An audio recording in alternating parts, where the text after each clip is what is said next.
Buddha once told a story about a hare sitting alone in a forest who heard a single fruit fall and screamed that the earth was breaking apart. Every animal ran. The stampede was real, but its cause was a story, not a fact. A fruit had fallen. That was all. This is how most suffering works. The pain is real. The story built around it is what makes it feel unbearable. Right now, somewhere inside you, a hare is running. You may not know exactly what started it, but the running feels urgent. The ground feels unstable. And peace, genuine, unforced peace, feels like something other people have access to, but you cannot quite reach. The next 3 hours will change that. Not by removing what hurts, by teaching you what the Buddha taught, that most unbearable suffering is not caused by life itself. It is caused by the story the mind builds around life. And a story, unlike a wound, can be seen clearly. When you see it clearly, it loses its grip. These are verified teachings from the Buddha, stories and insights tested across 2,500 years of human pain. Each one is medicine. Each one works. Get comfortable wherever you are. If you can, pull something warm around you and let your body settle. Let us know in the comments where in the world you are listening from right now. And then simply rest. What you are looking for is already inside this next 3 hours.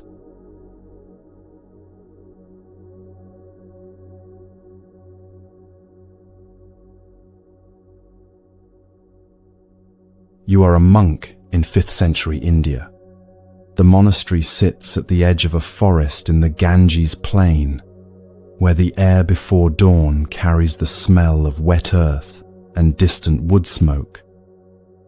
Your robe is saffron. Your head is shaved. You have walked away from everything the world considers worth having: comfort, family, the quiet certainty of an ordinary life, because you are searching for something more reliable than any of those things. You are searching for peace, and you cannot find it. Not for lack of effort.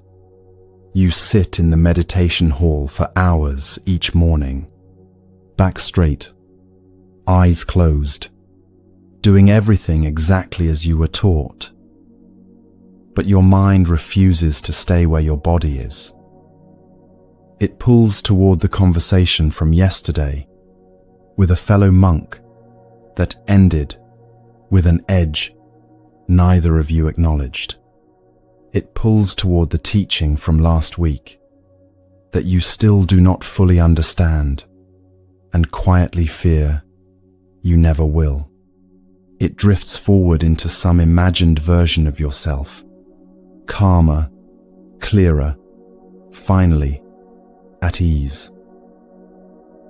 You are sitting completely still while your mind runs through a dozen rooms at once, and the gap between where your body rests and where your attention has traveled feels, some mornings, like the whole problem.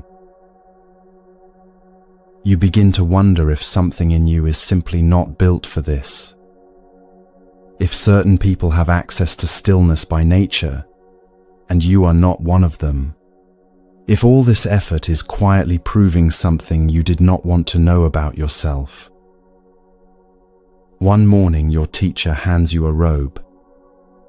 old, worn thin at the elbows, in need of careful washing.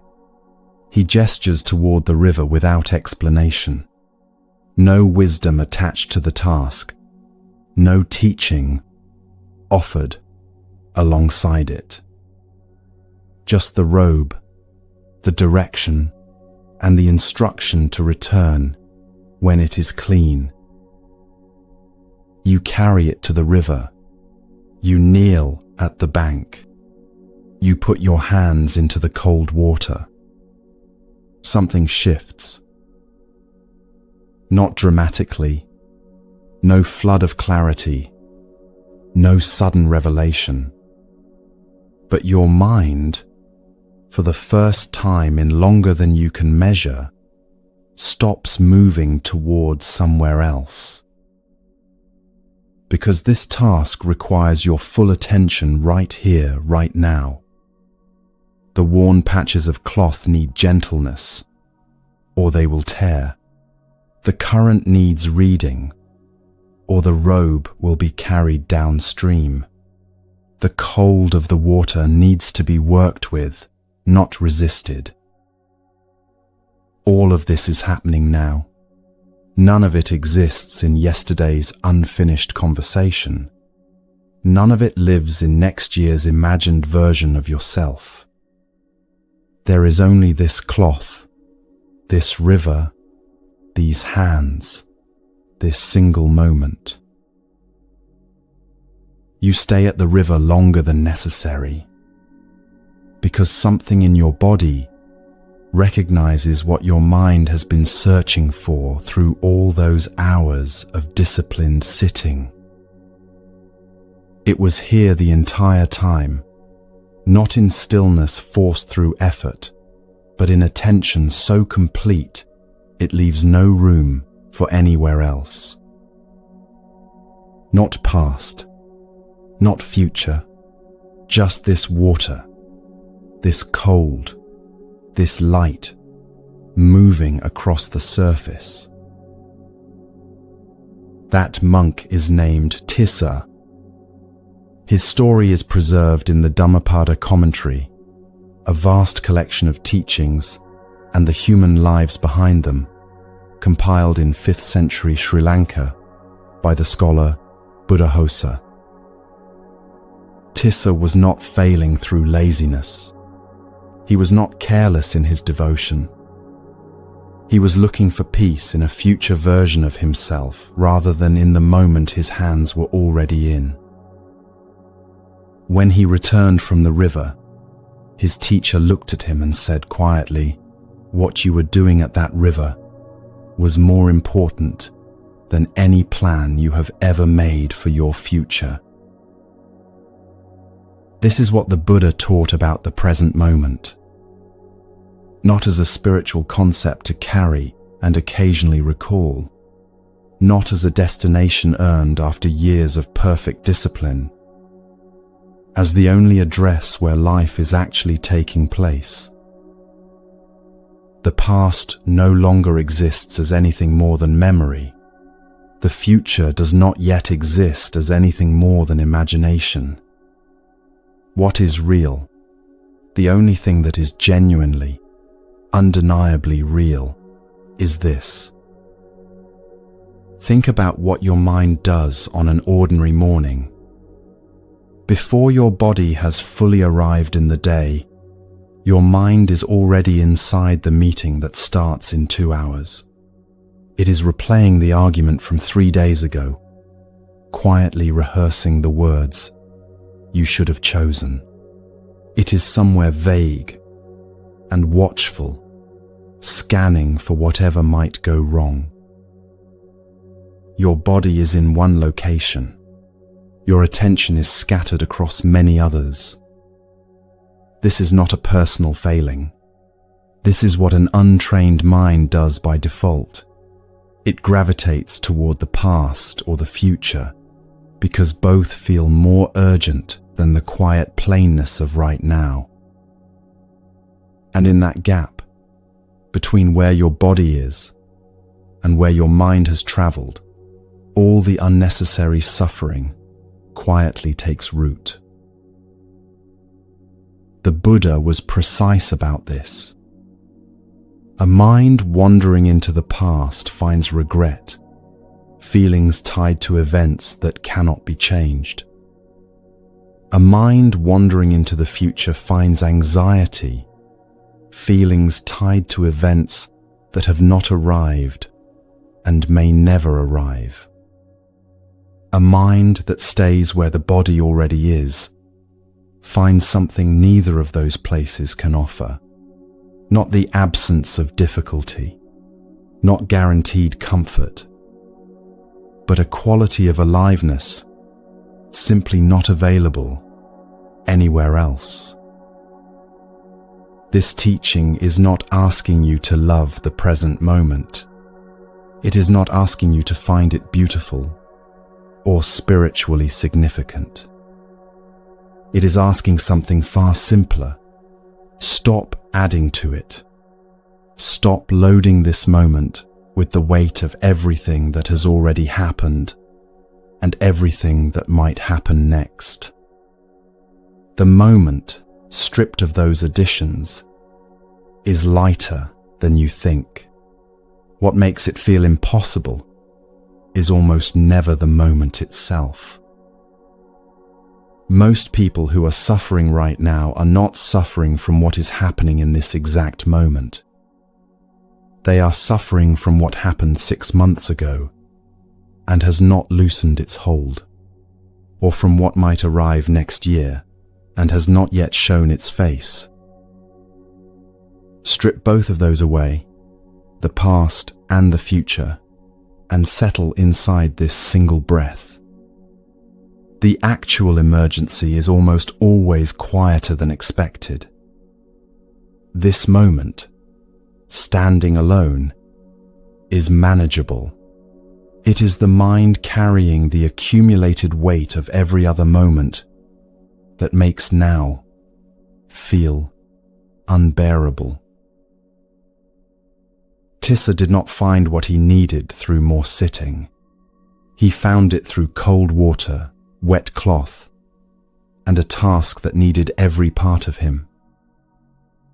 Presence is not something you think your way into.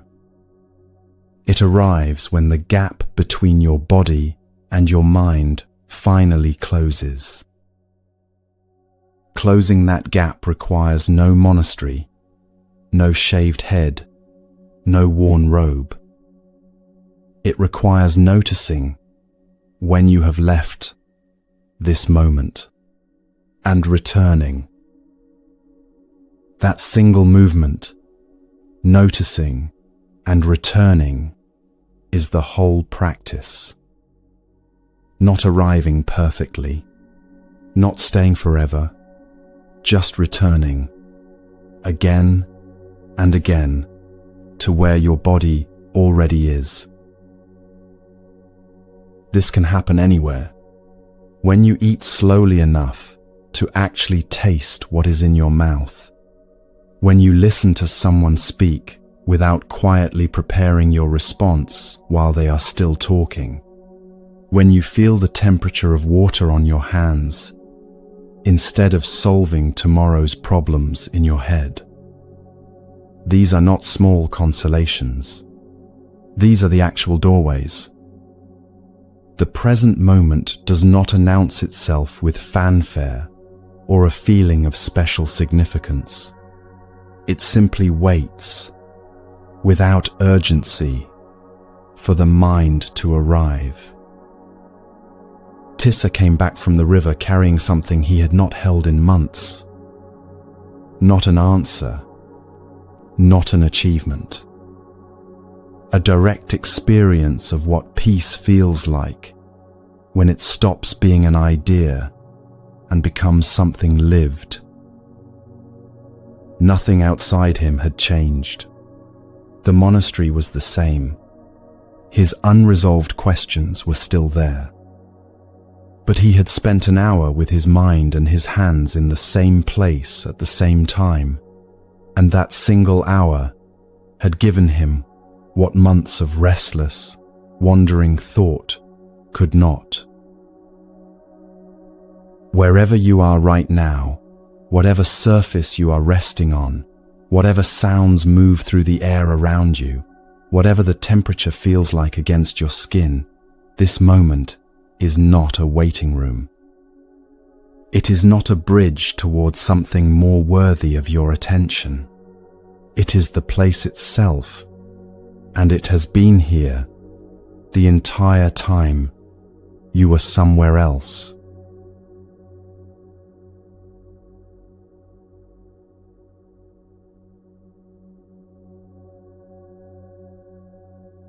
Somewhere in ancient India, a king has not eaten in 3 days.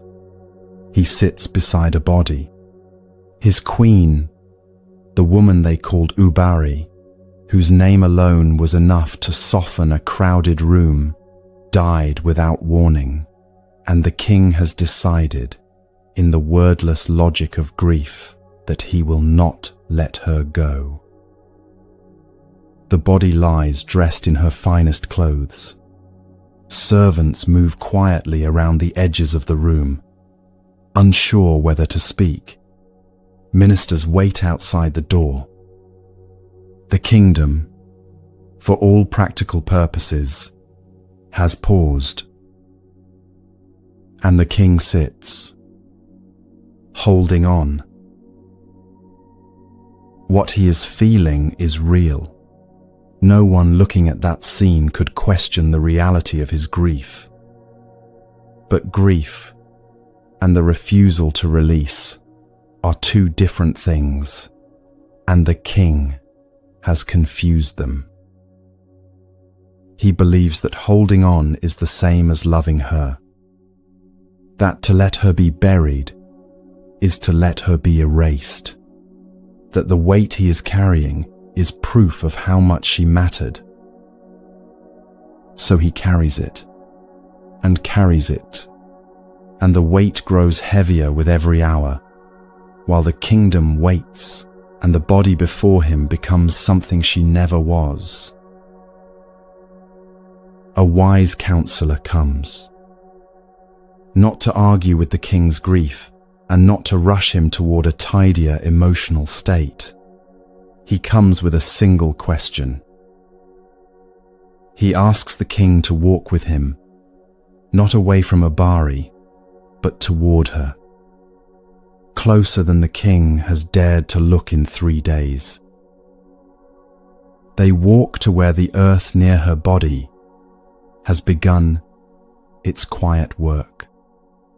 The counselor points and asks, very gently, "Your Majesty, in her many previous lives, in all the forms she has already passed through before this one, which of these small creatures was she then?" He pauses, and then, and in the lives still ahead of her, which of them will she become next? The king stares. The question does not make sense to him at first, and then, slowly, it makes too much sense. Ubari was not a permanent, fixed thing that had been taken from him. She was a form, a beautiful, beloved, irreplaceable form that life had assembled and was now releasing. As it does, as it always does, with everything and everyone. She had passed through countless forms before this one, and she would pass through others still. What the king was refusing to put down was not Ubari. It was his idea of her, fixed, permanent, belonging to him alone. The story comes from Jataka number 207 in the Pali Canon, a collection of the Buddha's previous lives, recorded in the Theravada tradition. The counselor in the story is the Bodhisattva, the future Buddha, not yet fully awakened, but already carrying the particular kind of wisdom that cuts cleanly through delusion without cruelty. The teaching he offered the king was not about Ubari. It was about the nature of ownership itself, about what we believe we possess and what we believe the loss of that possession says about us. Now consider what you are carrying right now. Not grief necessarily, though perhaps that too, but the other weights. The critical voice of a parent who has been dead for 10 years and still comments on your choices. The judgment of someone who dismissed you casually, perhaps without even realizing, and whose words you have been turning over ever since. The expectations of a family, a culture, a version of the world that decided what you should be before you were old enough to have a preference. The shame that arrived in someone else's anger and somehow became yours to carry home. The disappointment of people you love that has quietly installed itself inside your own chest and now speaks in your own voice. None of that was ever yours. The Buddha's teaching on non-clinging, what the Pali tradition calls anupadana, is usually explained as releasing attachment to things we want. But it works in the other direction too, and this direction is almost never discussed. We also cling to pain that was handed to us by others. We adopt it. We carry it as though it describes something true about us. We let it decide what we deserve, what we are capable of, how much space we are permitted to take up in a room.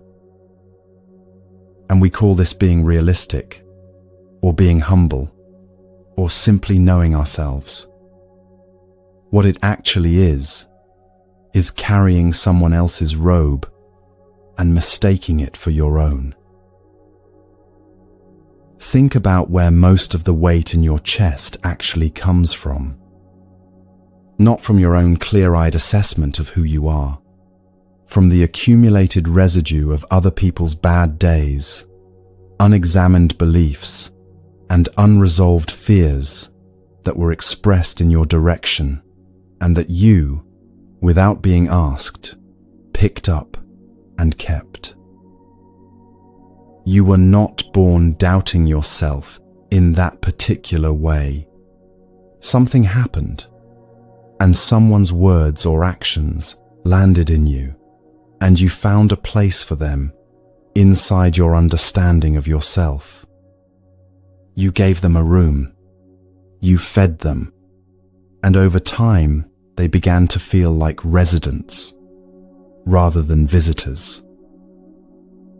The king was doing the same thing with his grief.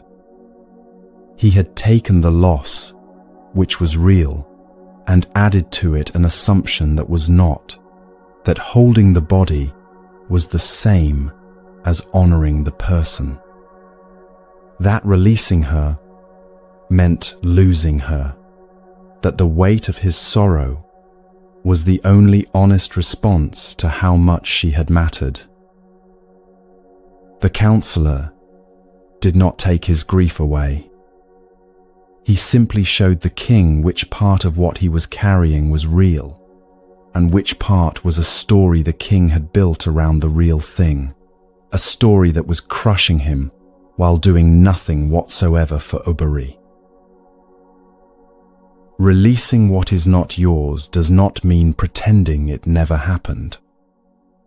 It does not mean the words were not spoken, or the loss was not real, or the pain did not leave a mark. It means recognizing the difference between the event and the weight you have added to the event by carrying it forward as evidence of something permanent about you. The event happened. It is finished. What you are dragging is the conclusion you drew from it, and that conclusion can be set down The king eventually walked away from that room. He ate.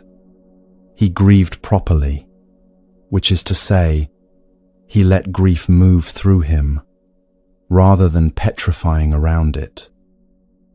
He did not stop loving Uberi. He stopped believing that the only way to love her was to refuse to let go. There is a weight you have been carrying that was never yours to keep. You absorbed it at some point, perhaps so long ago you no longer remember a time without it. It speaks in your voice now. It feels like self-knowledge. But knowledge of yourself is clear and quiet and specific. What you have been calling self-knowledge is often just an old story handed to you by someone who was themselves in pain that you have been loyal to ever since. You can put it down, not all at once, not without tenderness toward the part of you that picked it up in the first place, usually because carrying it felt safer than questioning it. But you can begin to look at it the way the counselor asked the king to look, closely, honestly, and with a question: does this actually belong to me? Or have I simply been holding it so long it feels like it does?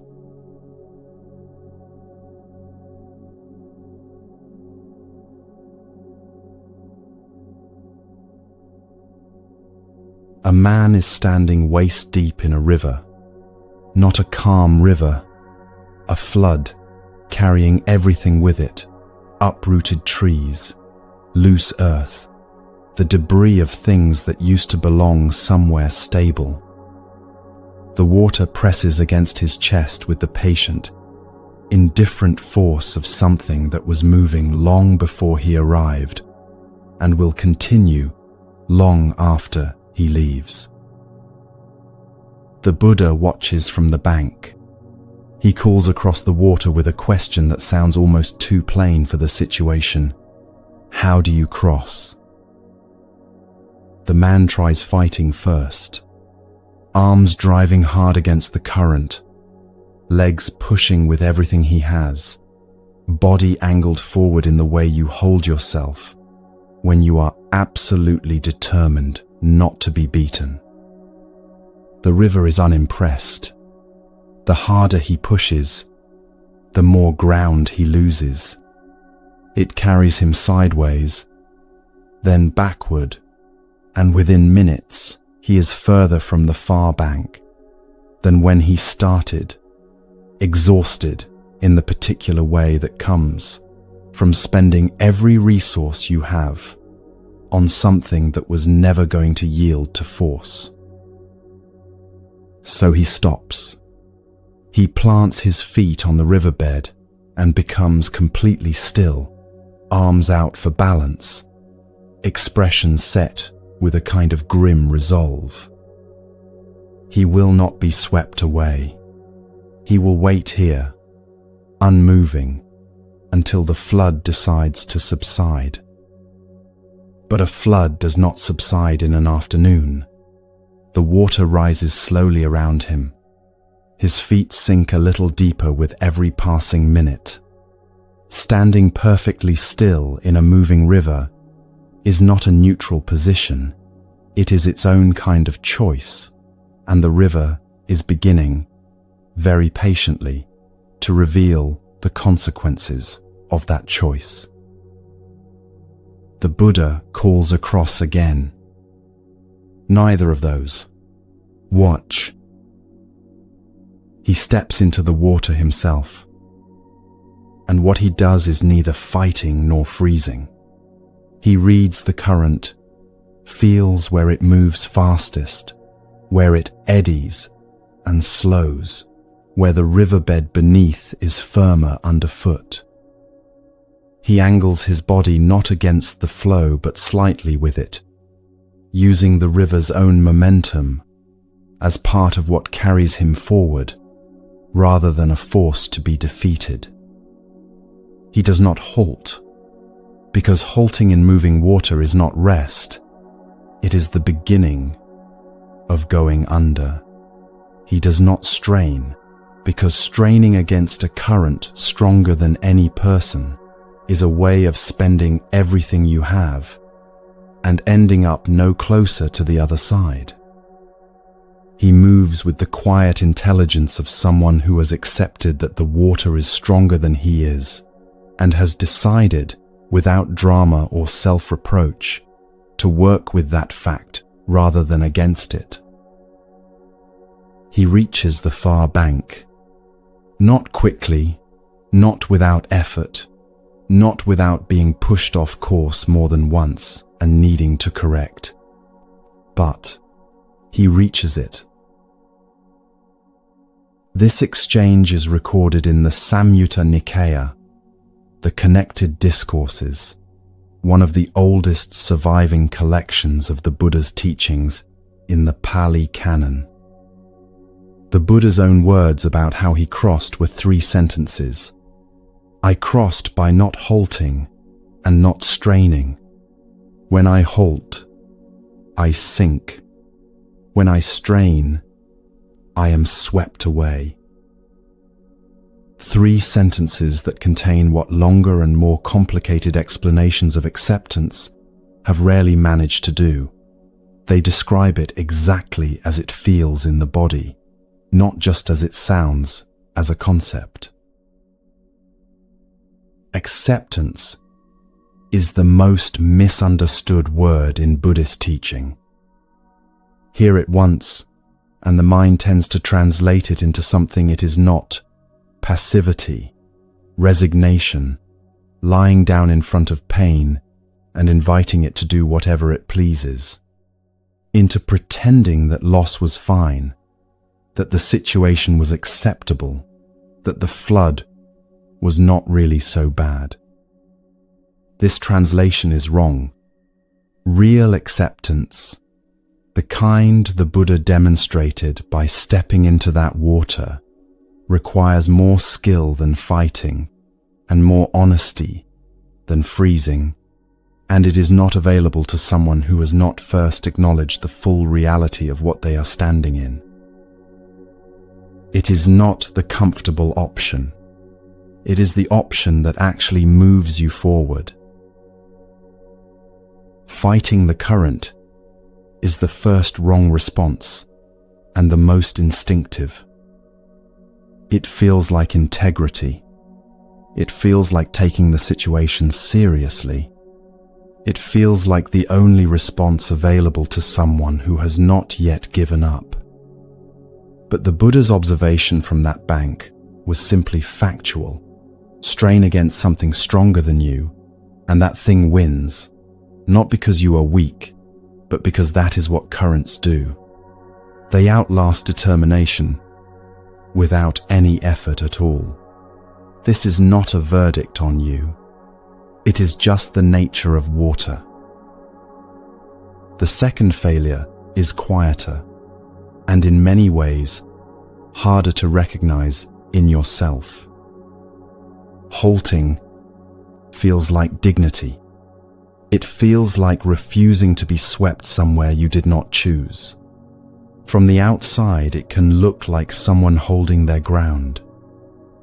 But there is a particular weight that settles into the body when grief has been held perfectly still for too long, when old pain has been frozen in place rather than allowed to move through, when fear has been locked into a fixed position in the chest and kept there, not because it has been resolved, but because allowing it to shift feels like admitting something you are not ready to admit. That accumulated heaviness is not the pain itself. It is what pain becomes when it has been refused any direction to travel. The third noble truth points directly at this. It does not promise that the flood will stop. It promises that the suffering we add by fighting the flood can cease.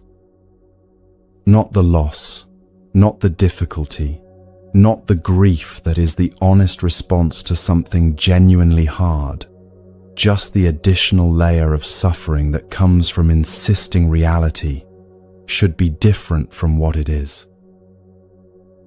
That insistence is exhausting in a way that is easy to mistake for the pain itself. It is not. The pain is one thing. The argument with the pain is another, and only one of those is optional. Acceptance begins with a single quiet acknowledgement. This is happening. Not this is fine. Not this is how I would have chosen things to be. Not this is something I can resolve quickly and leave behind. Just, this is happening. The water is real, and here I am, standing inside it. That acknowledgement often arrives with something resembling grief, the grief of releasing the argument that at least gave you something to push against. But it is precisely in releasing that argument that clear sight returns. You stop spending your attention on a fight you cannot win, and discover suddenly that there is attention left over, enough to read the current, enough to find the angle, enough to actually move. The man who reached the far bank did not stop caring about where he was going. He did not decide that being cold and wet and pushed off course was secretly desirable. He simply stopped spending himself on the one response that was guaranteed not to work, and in that releasing, discovered the only question that had ever actually needed answering. Given that the river moves this way, which angle carries me forward? That question, quiet, practical, completely free of argument with the current, is precisely what acceptance makes possible. Not a perfect crossing, not a dry one, but a real one.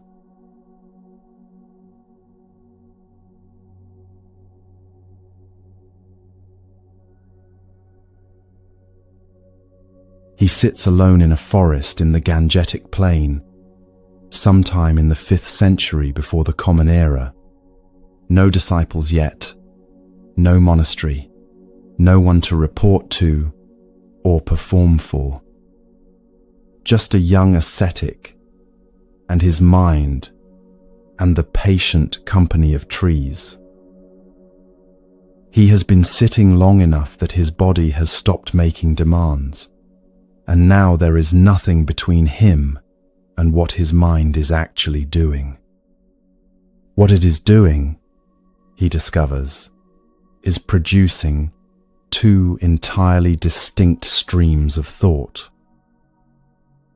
Not chaotically, not randomly. Two clear directions, like two rivers running side by side that never quite merge. The first stream carries thoughts that pull, thoughts that want, that compare, that needle, and provoke, and return, no matter how many times they are passed over, to needle again. Thoughts with a particular texture, heavy, contracting, leaving a residue of unease, even when their specific content has faded. The second stream carries thoughts of a different quality entirely.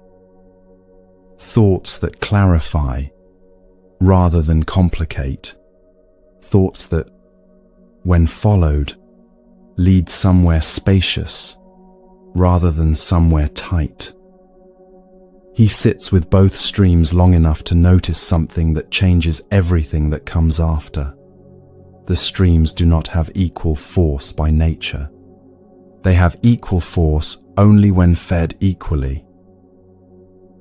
Every time he engages with a thought from the first stream, follows its logic, elaborates its grievance, accepts its premise, that stream grows louder.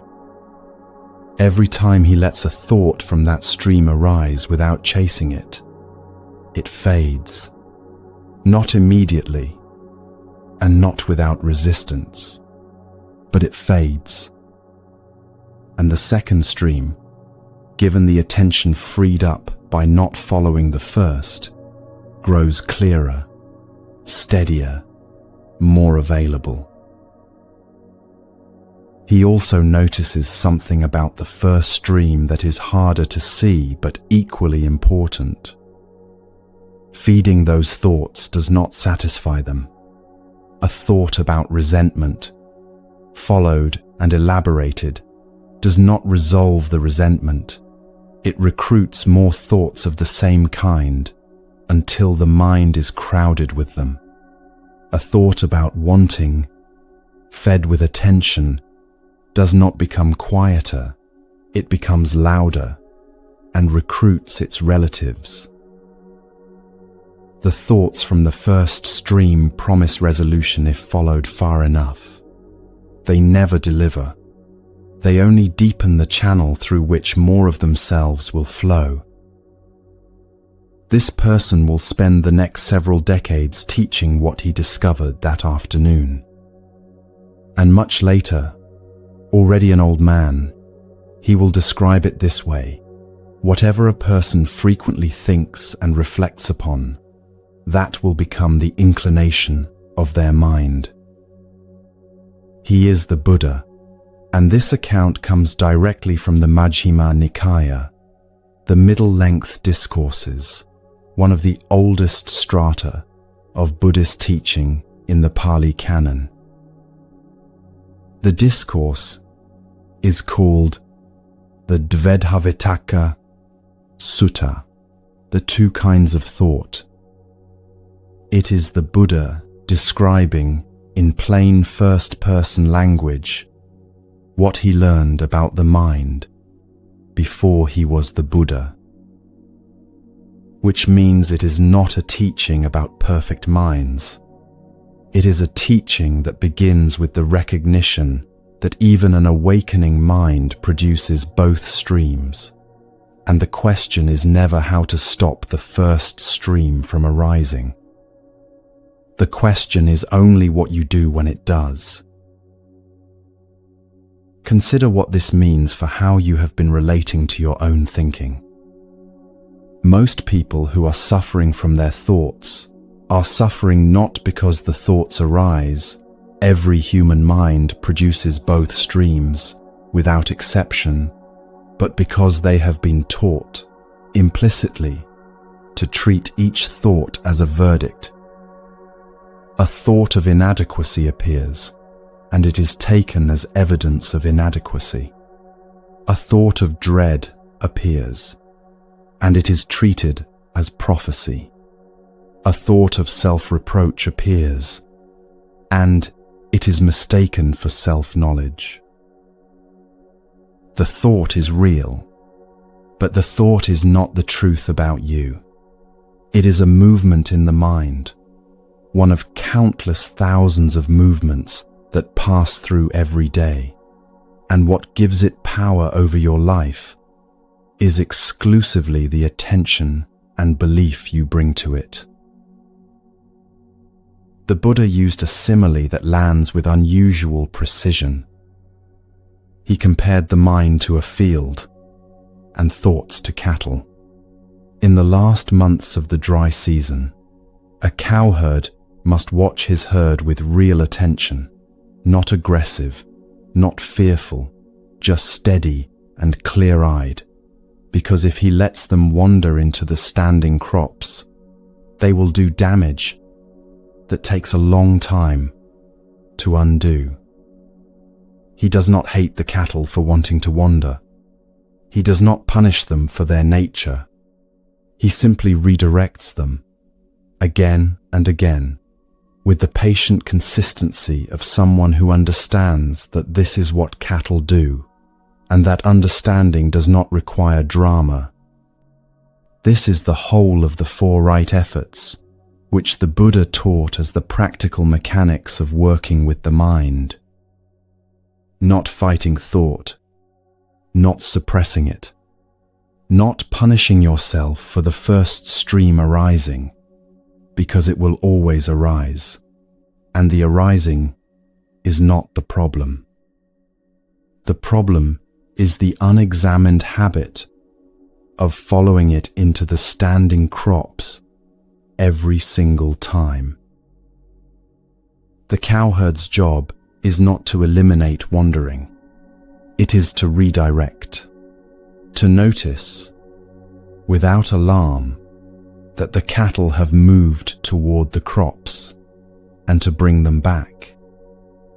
That quiet noticing and redirecting, practiced consistently, without self-reproach when it needs to happen again 5 minutes later, is what gradually changes the shape of the mind.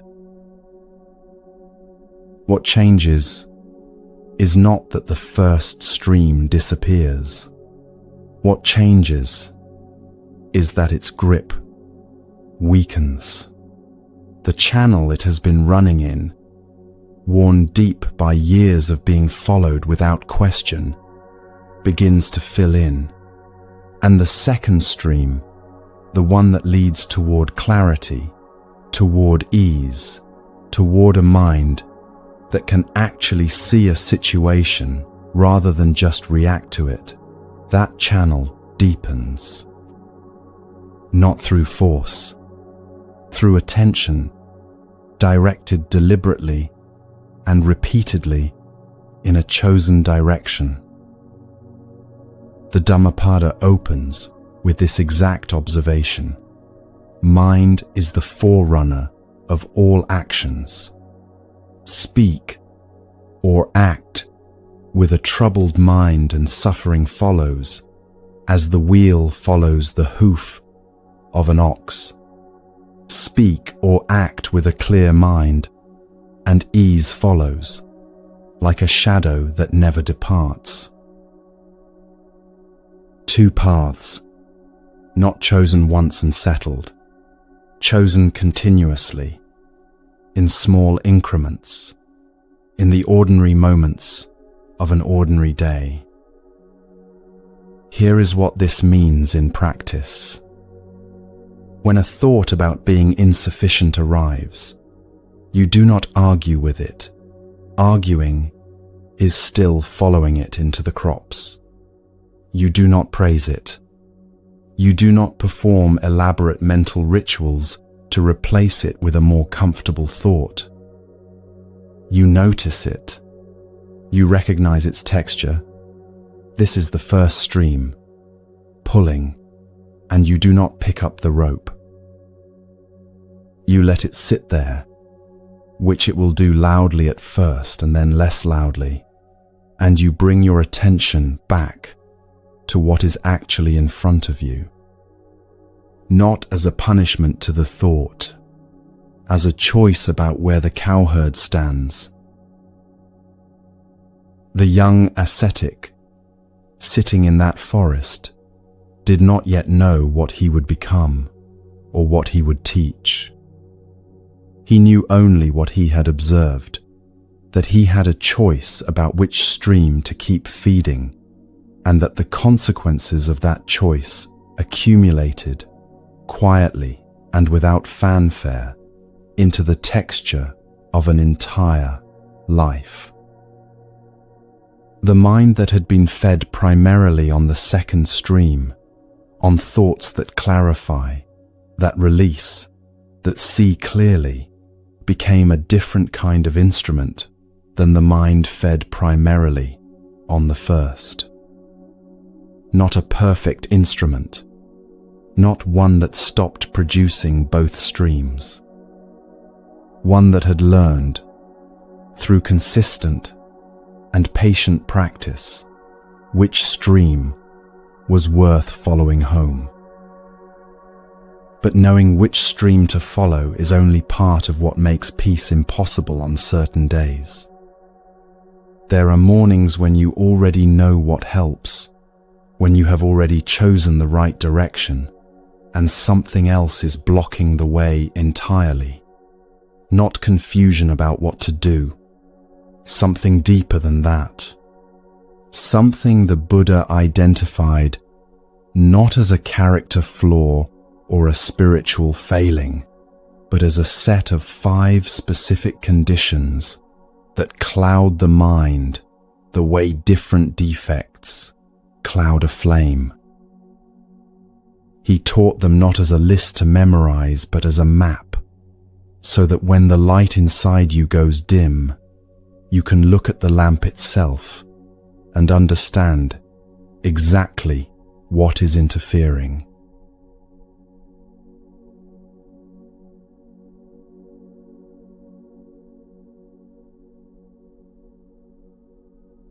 In the Anguttara Nikaya, the Numerical Discourses, one of the oldest collections of Buddhist teaching, the Buddha described the undisturbed mind as a lamp burning steadily in a sealed room.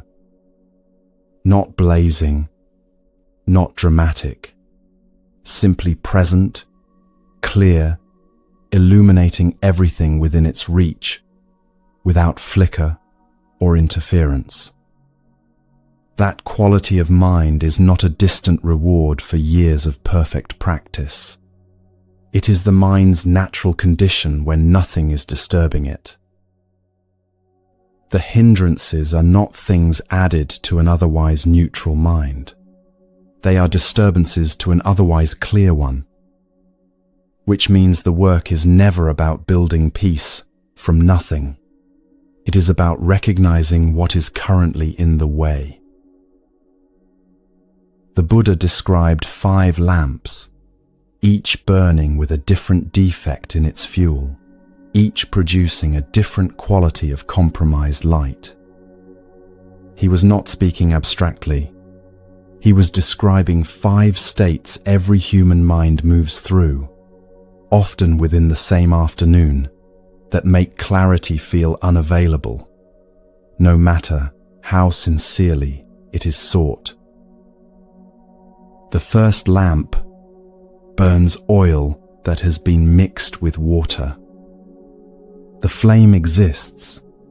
It is real. It produces some light, but it gutters and spits, struggling to sustain itself against what has been introduced into its fuel. The water does not extinguish it outright. It simply prevents it from burning clean.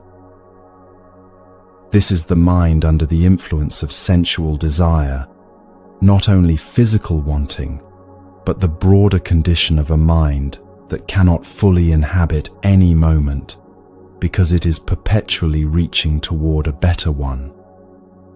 The meal in front of you is real, but the mind is already on what comes after. The conversation you are in is real, but part of your attention is elsewhere, pulled towards something more comfortable, more stimulating, more resolved. Rest feels insufficient because you are resting towards something rather than simply in something. When this hindrance is present, the present moment feels thin, a poor substitute for the imagined moment just ahead, always just ahead, never quite arriving. The second lamp burns oil that has gone rancid. The flame is hot, and what it produces fills the room, not with warmth, but with something that makes you want to leave. This is aversion, not only the sharp heat of anger, though anger lives here, but all the cooler forms too: irritation, low-grade resentment, the hardening that happens in the chest when a person or situation refuses to be what you need it to be, the reflexive, not this, that runs beneath a difficult hour like an underground current. When aversion is active, the mind cannot see what it is turned against clearly. It sees the case it has already built, the verdict already rendered, the story assembled quickly and now defended with considerable energy. The rancid lamp throws real light.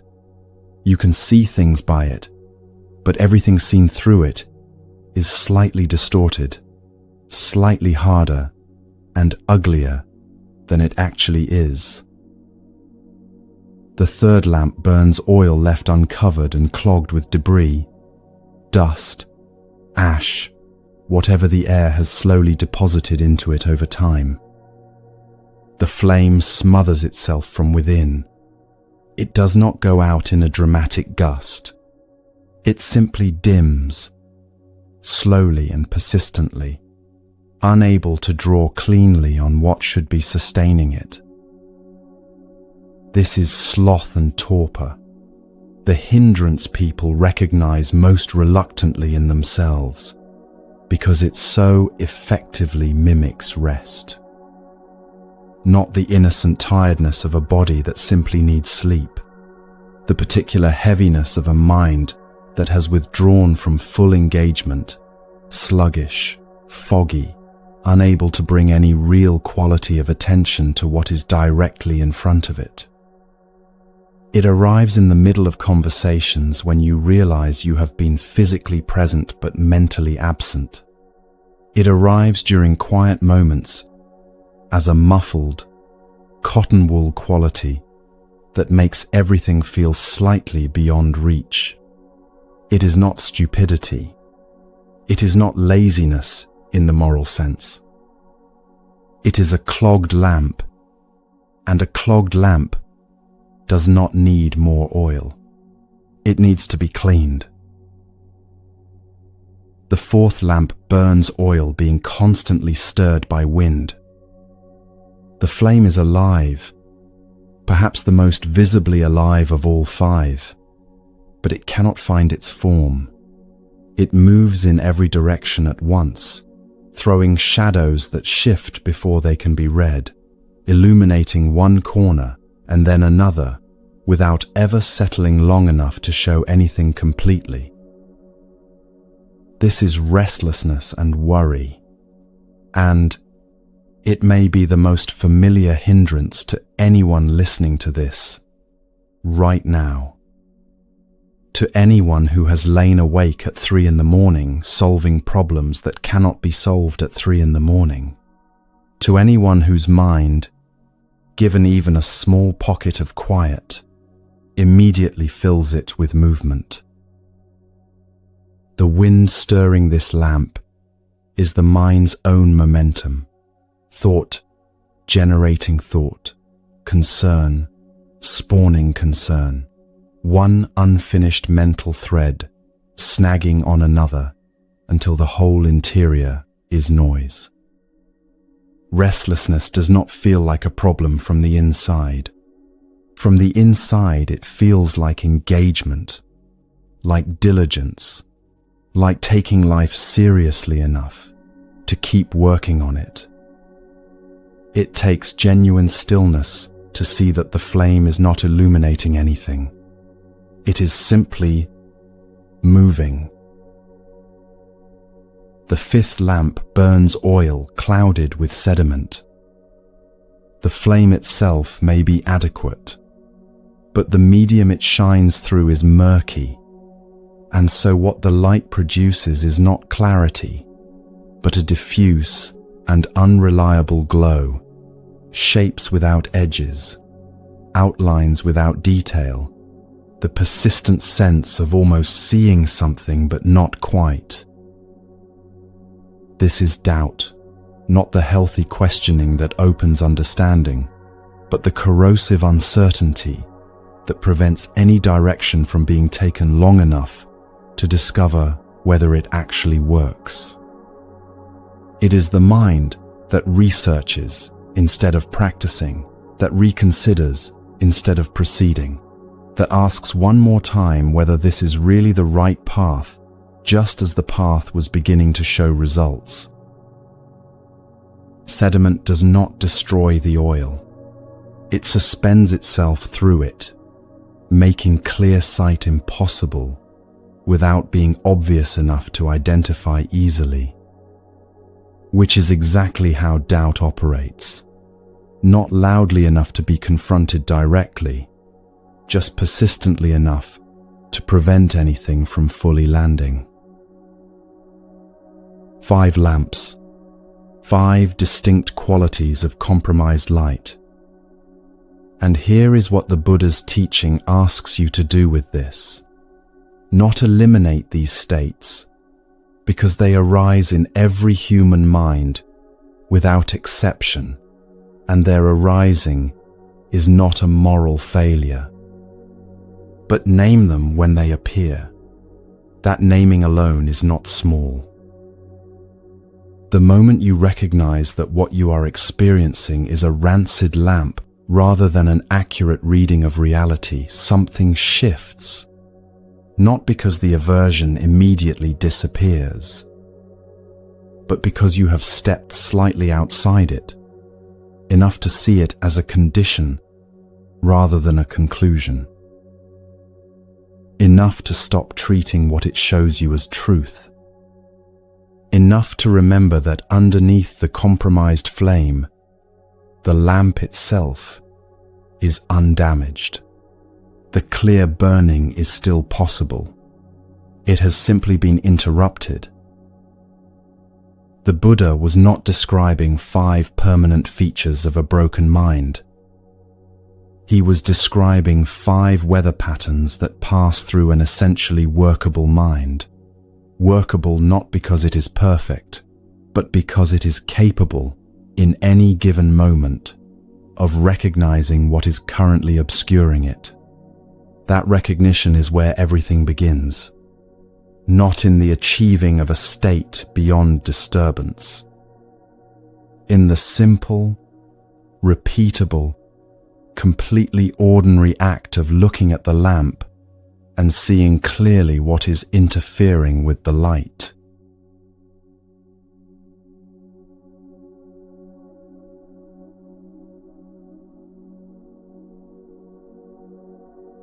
Before dawn, in a village somewhere in the Ganges plain, a woman is already moving. The sky is the color of ash. The other houses are still dark. She has been awake since before the birds, because being awake before the birds is not a choice she makes. It is something that is made for her, by her owner, by the structure of a life she did not choose and cannot yet leave. She carries water. She has carried water every morning for as long as she can remember. The path to the river is worn into her feet the way certain griefs are worn into the chest. Not noticed anymore, just carried. Her name is Puna. And this particular morning, at the river's edge, she finds someone she did not expect. A woman is already there, sitting, still, in the particular way that suggests she has been sitting for some time and could continue indefinitely without effort. Her robe marks her as a Buddhist nun. Her face has the quality of someone who has, through long practice, stopped arguing with the morning. Her name is Dhammadinna, and she is one of the most accomplished practitioners of her generation. The texts describe her as foremost among those who can teach the Dhamma, which is to say, she has not only understood the teaching, but learned to transmit it in a way that actually reaches people. Puna sets down her water vessels. She looks at this woman who rises before dawn by choice, when Puna rises before dawn by compulsion, and asks the question that has formed itself in her chest without her quite knowing when it arrived. "You are free," she says. "Why do you still rise before dawn?" Dhammadinna is quiet for a moment. The river moves. The sky lightens by a degree too small to name. Then she says something that takes the question apart at its foundations. Because freedom has its own thirst. what she means, and what she goes on to explain in the account preserved in the Therigatha of the Pali Canon is this. The wanting does not stop simply because circumstances improve. The shape of the wanting changes. The object it attaches itself to changes. But the mechanism, the reaching, the leaning forward into a moment that has not yet arrived, that remains until it is seen clearly enough to be released at its root. Puna assumed that her suffering came from being a slave, that the thirst driving her life was external, imposed by someone else's ownership of her time. Dhammadinna is pointing at something more uncomfortable, that the same thirst running through Puna's compelled mornings was also running through the mornings of people who appeared, from the outside, to have everything Puna lacked. The Buddha identified this craving, this specific quality of thirst that never fully resolves, as the origin of suffering itself. And he was careful to describe not just one form of it, but three distinct directions it runs. Toward pleasure and sensation, the pull toward what feels good. Toward becoming, the drive to be more, achieve more, arrive at a better version of circumstances or self. And toward escape, the opposite pull, away from what is uncomfortable, toward relief, toward the absence of what hurts. Three directions, one mechanism, the same thirst wearing different faces, depending on what the mind has decided it currently needs. Consider how this moves through a single ordinary day. In the morning, it presents as ambition, a perfectly reasonable orientation toward goals, toward growth, toward building something worthwhile. By the afternoon, it has shifted into comparison, the sudden awareness that someone else seems further along, more settled, more at ease than you feel. By the evening, it arrives as craving for relief, for the screen, the distraction, the thing that will quiet the noise of a day spent wanting things that did not fully arrive. Three different feelings, three different stories about what would help, one unexamined current running beneath all of them.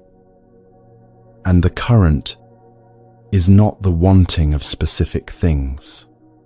It is the habit of wanting as a default relationship with experience, the background assumption that the present moment is insufficient and that what is needed is located somewhere slightly ahead. Puna listened to Dhammadinna at that river until the sun was fully up. What shifted in her was not the facts of her life. She was still a slave when the conversation ended, still bound to the same household and the same duties. What shifted was her understanding of where the real confinement lived. She had believed that freedom was a condition she would arrive at once the external situation changed. Dhammadinna showed her that a person can be externally free and internally driven by the same restless thirst. And conversely, a person can be externally constrained and internally discover a quality of stillness that the thirst cannot reach. The two things are not as connected as they appear from the outside. Puna eventually became a nun. Her verses are preserved in the Therigatha, the songs of the elder nuns, one of the oldest collections of poetry by women anywhere in the world. She is remembered not as someone who suffered and then escaped suffering, but as someone who looked directly at the mechanism of her suffering and understood it from the inside. That understanding, the texts say, was itself the liberation. Not a change in what the morning asked of her, a change in her relationship to the asking.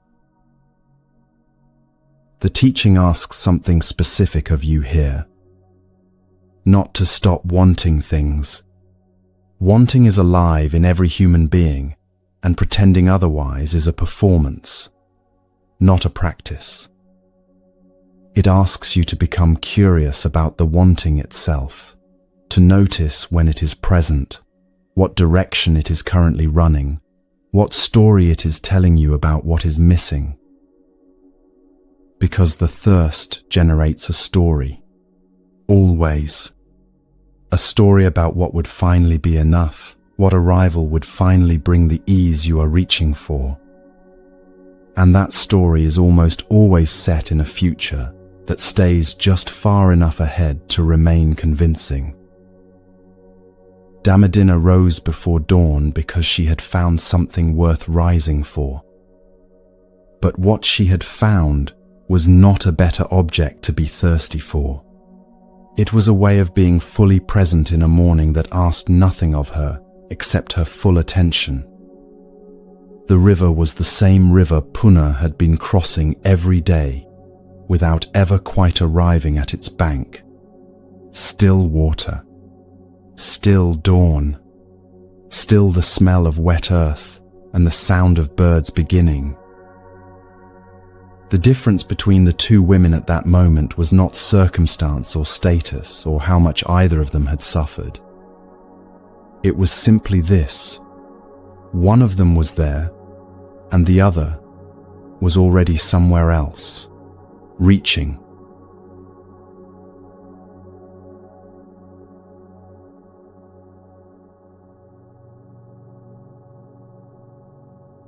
Start with a question, not a comfortable one.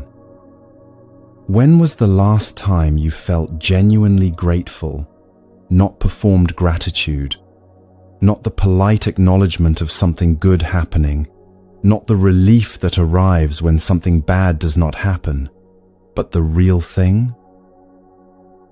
The kind that arrives without effort and makes the ordinary details of a moment feel unexpectedly precise and vivid and sufficient. The kind that asks nothing of what comes next, because what is here, right now, is already enough to fill the chest. For most people, that feeling is rare, and when it does arrive, it tends to be tethered to conditions, a specific piece of good news, a reunion, a moment when something feared did not come to pass. As soon as the conditions shift, the gratitude goes with them, which means it was never really gratitude at all. It was relief wearing gratitude's face. The Buddha made a distinction here that very few teachers have made clearly since.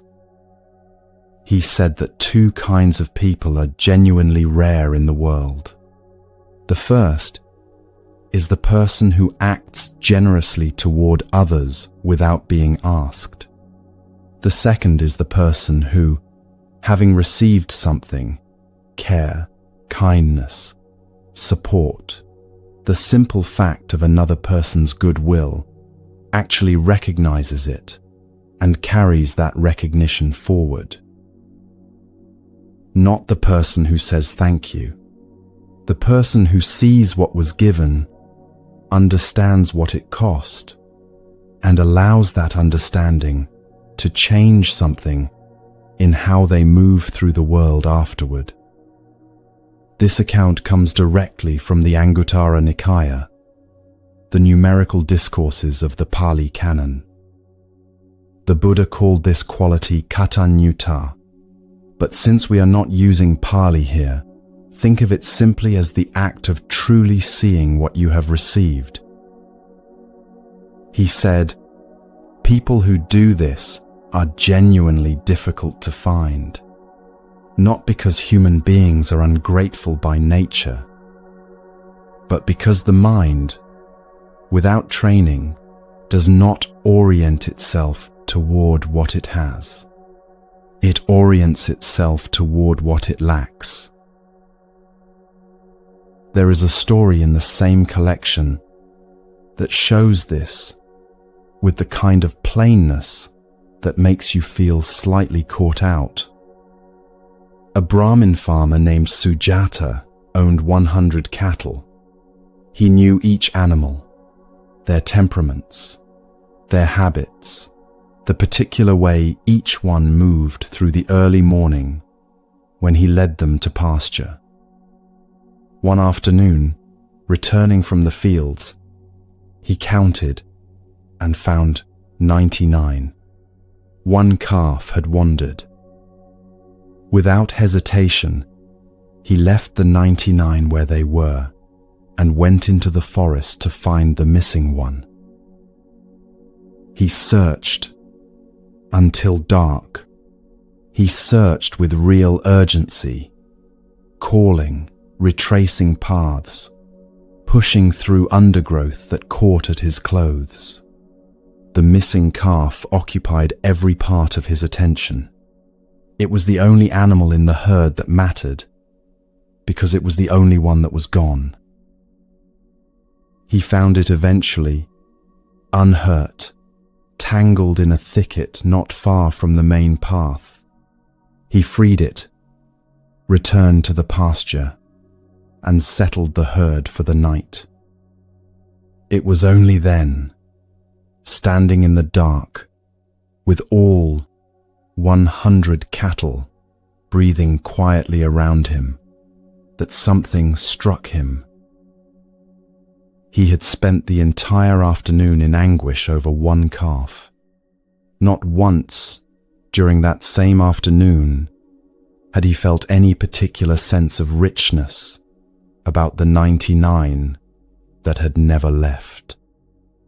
They had simply been there, unremarkable, uncounted in any emotional sense, invisible in the way that stable things tend to become invisible. The Buddha used this story to point at something that runs through every human life, without exception. The missing thing commands attention effortlessly. The present things, the ones that have stayed, the ones still standing, the ones that arrived and did not leave, require a deliberate turning of the head to see. Not because people are shallow or ungrateful in character, but because the mind is wired to treat problems as urgent and stability as background. A wound announces itself. Health is simply the absence of announcement. And so a person can spend years, decades even, so focused on what is missing that the 99 present things never receive a single afternoon of full attention. Gratitude in Buddhism is the practice of turning the head deliberately toward what is already there. Not to suppress awareness of the missing calf. The losses are real. The lacks are real. The pain of what is absent is not something to be talked away, but to resist the mind's default, which is to make the present things invisible through sheer familiarity. The relationship that has been steady for years, the body that carried you through yesterday without requiring your attention to do so, the small constancy of a morning, light arriving, air available, the ability to hear these words. These things will not announce themselves. They will wait in the background indefinitely, patient and uncomplaining until either they are noticed or they are gone. Sujata stood in the dark with all 100 cattle and felt, for the first time that day, something close to wonder at what had been there the whole time he was searching. That feeling, arriving not from receiving something new, but from actually seeing something already present, is exactly the quality the Buddha was describing. It does not require a new situation. It requires a different quality of attention brought to the existing one. This is why the Buddha framed genuine gratitude as rare. Not because it demands extraordinary circumstances or exceptional character, but because it asks for something the untrained mind resists consistently, the willingness to be satisfied by what is already here, without the promise of more arriving soon. The mind that is always scanning for the missing calf will find one. There is always a missing calf.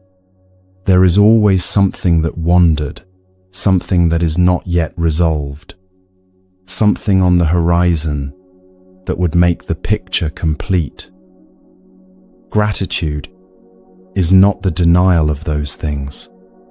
It is the refusal to let them consume the entire field of vision. The practice is simpler than it sounds and harder than it looks. At the end of any given day, before the mind begins its habitual accounting of what went wrong and what remains unfinished, it is possible to pause and count the 99, not as a ritual, not as a performance of positivity, as a genuine act of looking, slowly, with real attention, at what was present today that asked nothing of you in order to be there. What held, what arrived quietly and stayed, what you walked past all day without seeing because it was not missing. Sujata counted 100 cattle that night, and for the first time understood what he actually had. The calf had been gone for one afternoon. The herd had been whole for years. He had simply needed something to go missing before he could see what was there. The teaching asks whether it is possible to see it before that happens.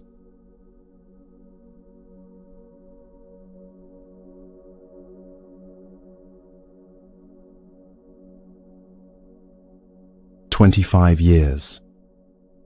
That is how long Ananda served the Buddha. Every day for 25 years, he was there, arranging the robe, remembering the teachings, walking slightly behind, managing the 1,000 practical details that allowed a teacher to keep teaching without being consumed by logistics. He knew the Buddha's pace when he was tired and when he was well. He knew which questions to deflect and which to bring forward. He knew, without being told, when silence was needed and when presence was enough. In the entire history of the early Buddhist community, no one spent more time in proximity to the Buddha than Ananda. No one knew him more completely as a human being rather than as a figure. So when the Buddha's final illness arrived, when it became clear that the body that had walked 50 years of dusty Indian roads was genuinely, irreversibly failing, it was Ananda who felt it most acutely. He stepped away from the gathering of monks and stood alone against a doorframe and wept. Not quietly, not with the composed sorrow of someone who has prepared for this. He wept the way a person weeps when something they love is being taken and there is absolutely nothing to be done about it. A monk came to find him. and brought him back to the Buddha. And what the Buddha said in that moment is recorded in the Udana, the inspired utterances, one of the oldest texts in the Pali Canon. He did not tell Ananda to stop crying. He did not instruct him in impermanence or remind him of the teachings on letting go. He said, "Enough, Ananda. Do not weep. Have I not told you that we must be separated from all that is dear to us? For a long time, Ananda, you have served the Tathagata with loving kindness in deed, word, and thought, always, without reserve. You have done well, Ananda. Keep on striving." Then he turned to the assembled monks and said something about Ananda that no one expected. He named him the greatest of all disciples in personal attendance, not despite the weeping, without qualifying it. The man standing outside a doorframe sobbing over the impending death of his teacher was, in the Buddha's own words, the foremost example of devoted service in the entire community. This account from the Udana contains a teaching that tends to get buried under more abstract versions of the same idea. Ananda loved the Buddha deeply, visibly, vulnerably, in a way that included grief and loss and the undisguised pain of separation. That love was not a problem to be corrected. It was not evidence of insufficient spiritual development. The Buddha honored it explicitly and publicly in his final days. What made Ananda's love pure was not its absence of feeling. It was something structural, something in how the love had been held across 25 years that had never collapsed into possession. Consider what Ananda had not done. He had never tried to limit the Buddha's movements, to keep him safer or closer. He had never withheld teachings from difficult questioners out of protectiveness. He had never made the relationship serve his own need for permanence by treating the Buddha as a fixed point that must remain fixed. He walked behind. He remembered. He arranged. He attended. And then he released, again and again, into whatever the teaching required next, wherever it needed to go, whoever it needed to reach. He loved with open hands, and when the moment of separation finally arrived, the grief that came was real and clean, the honest response of a full heart to genuine loss, not the catastrophic unraveling of someone whose identity had been constructed around the continued presence of another person. The difference between those two things is what the Buddha was pointing at. And it is a difference most people have never been shown clearly, because the culture surrounding love tends to treat intensity of attachment as evidence of depth of love. The more you need someone, the more you love them. The more their absence undoes you, the more they mattered. The more you arrange your life around their continued presence, the more real the love is. The Buddha spent 45 years teaching the opposite. That genuine love, the kind that actually serves the person you love rather than the comfort of having them stay, lives in the open hand, not the closed fist.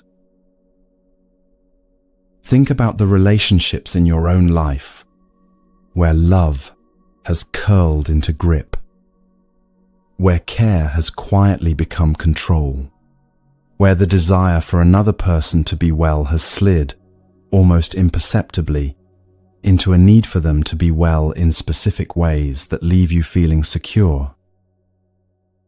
Where you love someone but also, underneath the love, require something from them, a particular response, a continued presence, a version of themselves that matches the version you have built your peace around.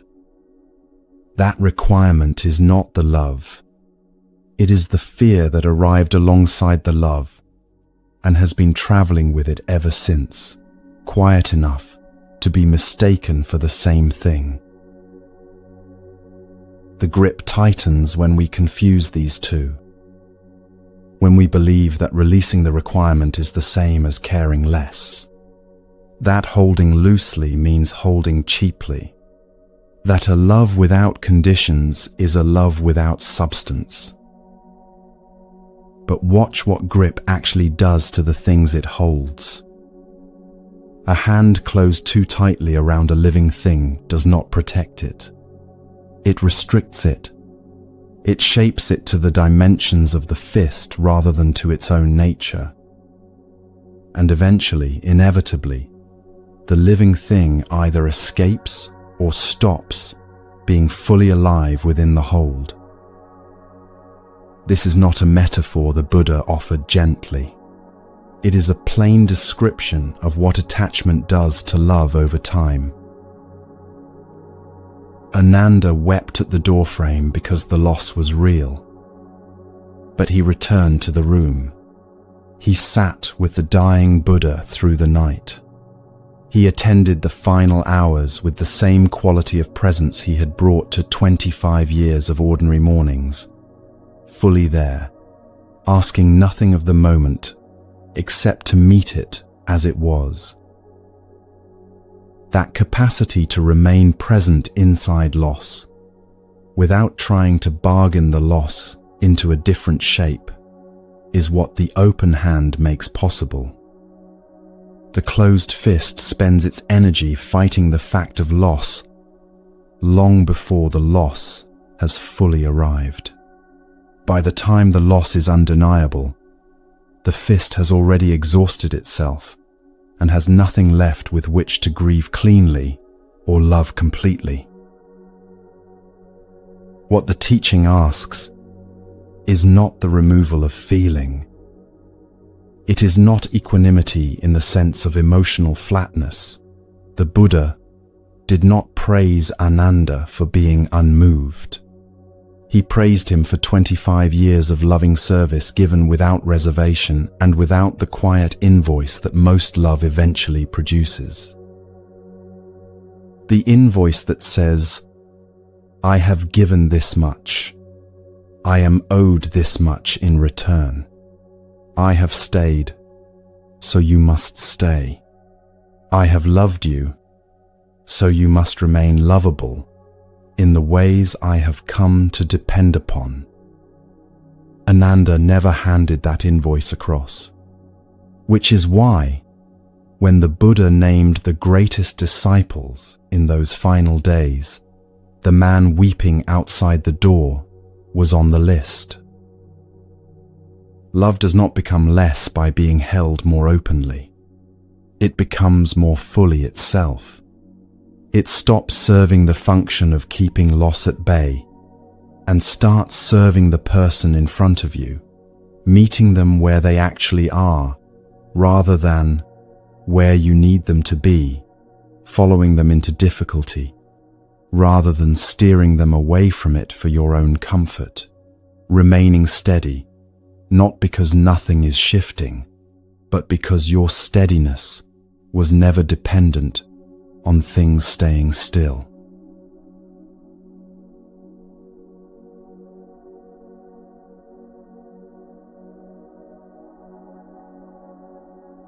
Picture the scene. It is night somewhere in ancient India, and a group of bandits have a monk. They found him traveling alone. No companions, no protection, nothing worth taking in any material sense. But they have use for him anyway. The ritual they are preparing requires a human offering, and a solitary monk on an empty road is, for their purposes, a convenient find. They bind him. They build the fire. They sharpen what needs sharpening. They do all of this in full view of the man they intend to kill, in the way that people do when they have no particular reason to hide their intentions. The monk watches all of this without moving, not frozen, watching, with the quality of attention you bring to something that is genuinely interesting rather than something that is threatening your survival. His breathing is the breathing of a man who is resting.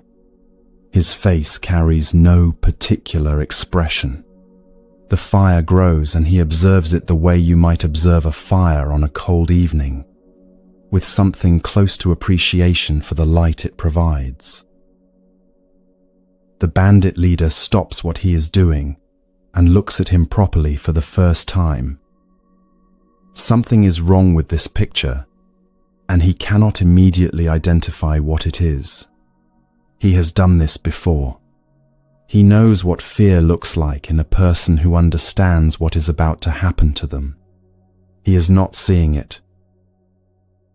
He crosses the space between them and asks, with what sounds almost like genuine curiosity beneath the aggression, "Why are you not afraid?" The monk, his name is Adimuta, and his account of this night is preserved in the Therigatha, the Songs of the Elder Monks, one of the oldest surviving collections of first-person Buddhist testimony, considers the question as though it is actually worth considering. Then he gives an answer that the bandit leader was not remotely prepared for. He says, in the plain language of someone reporting a fact rather than making a speech, there is nothing in me that is gripping this life tightly enough for the threat of losing it to produce terror. The danger you are presenting is real. I can see it clearly.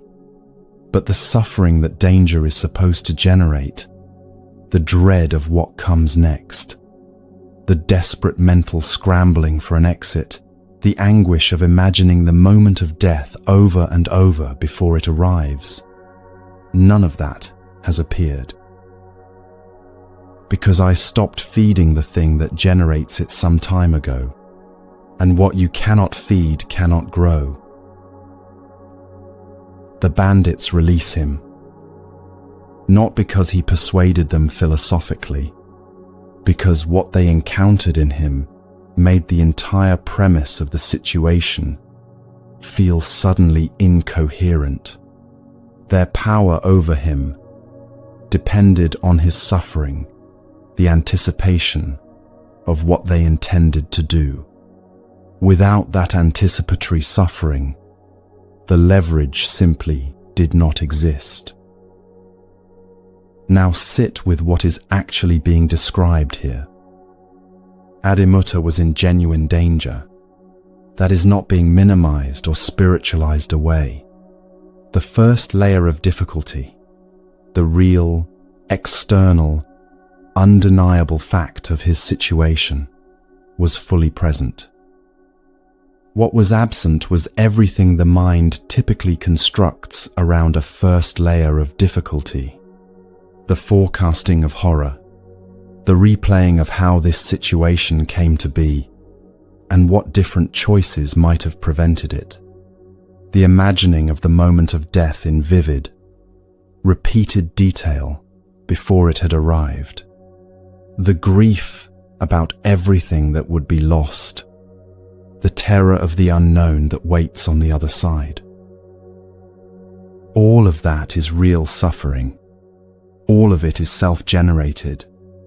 And in Adimuta, none of it was present, not because he was suppressing it, but because the practice he had cultivated had genuinely, structurally removed the mechanism that produces it. This is the teaching the Buddha returned to across decades of conversation with people in pain. Life delivers difficulty. This was never in question and was never promised to be otherwise. A body gets sick. Something you built carefully falls apart.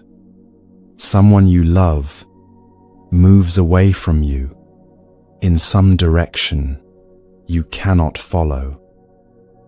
These arrivals are real, and their weight is real, and nothing in Buddhist teaching asks you to pretend otherwise. But then the mind begins its additions, and the additions are where most of the actual suffering lives. The additions arrive quickly, and they sound like thinking. They sound like you processing what happened. But processing and adding are different activities. Processing moves.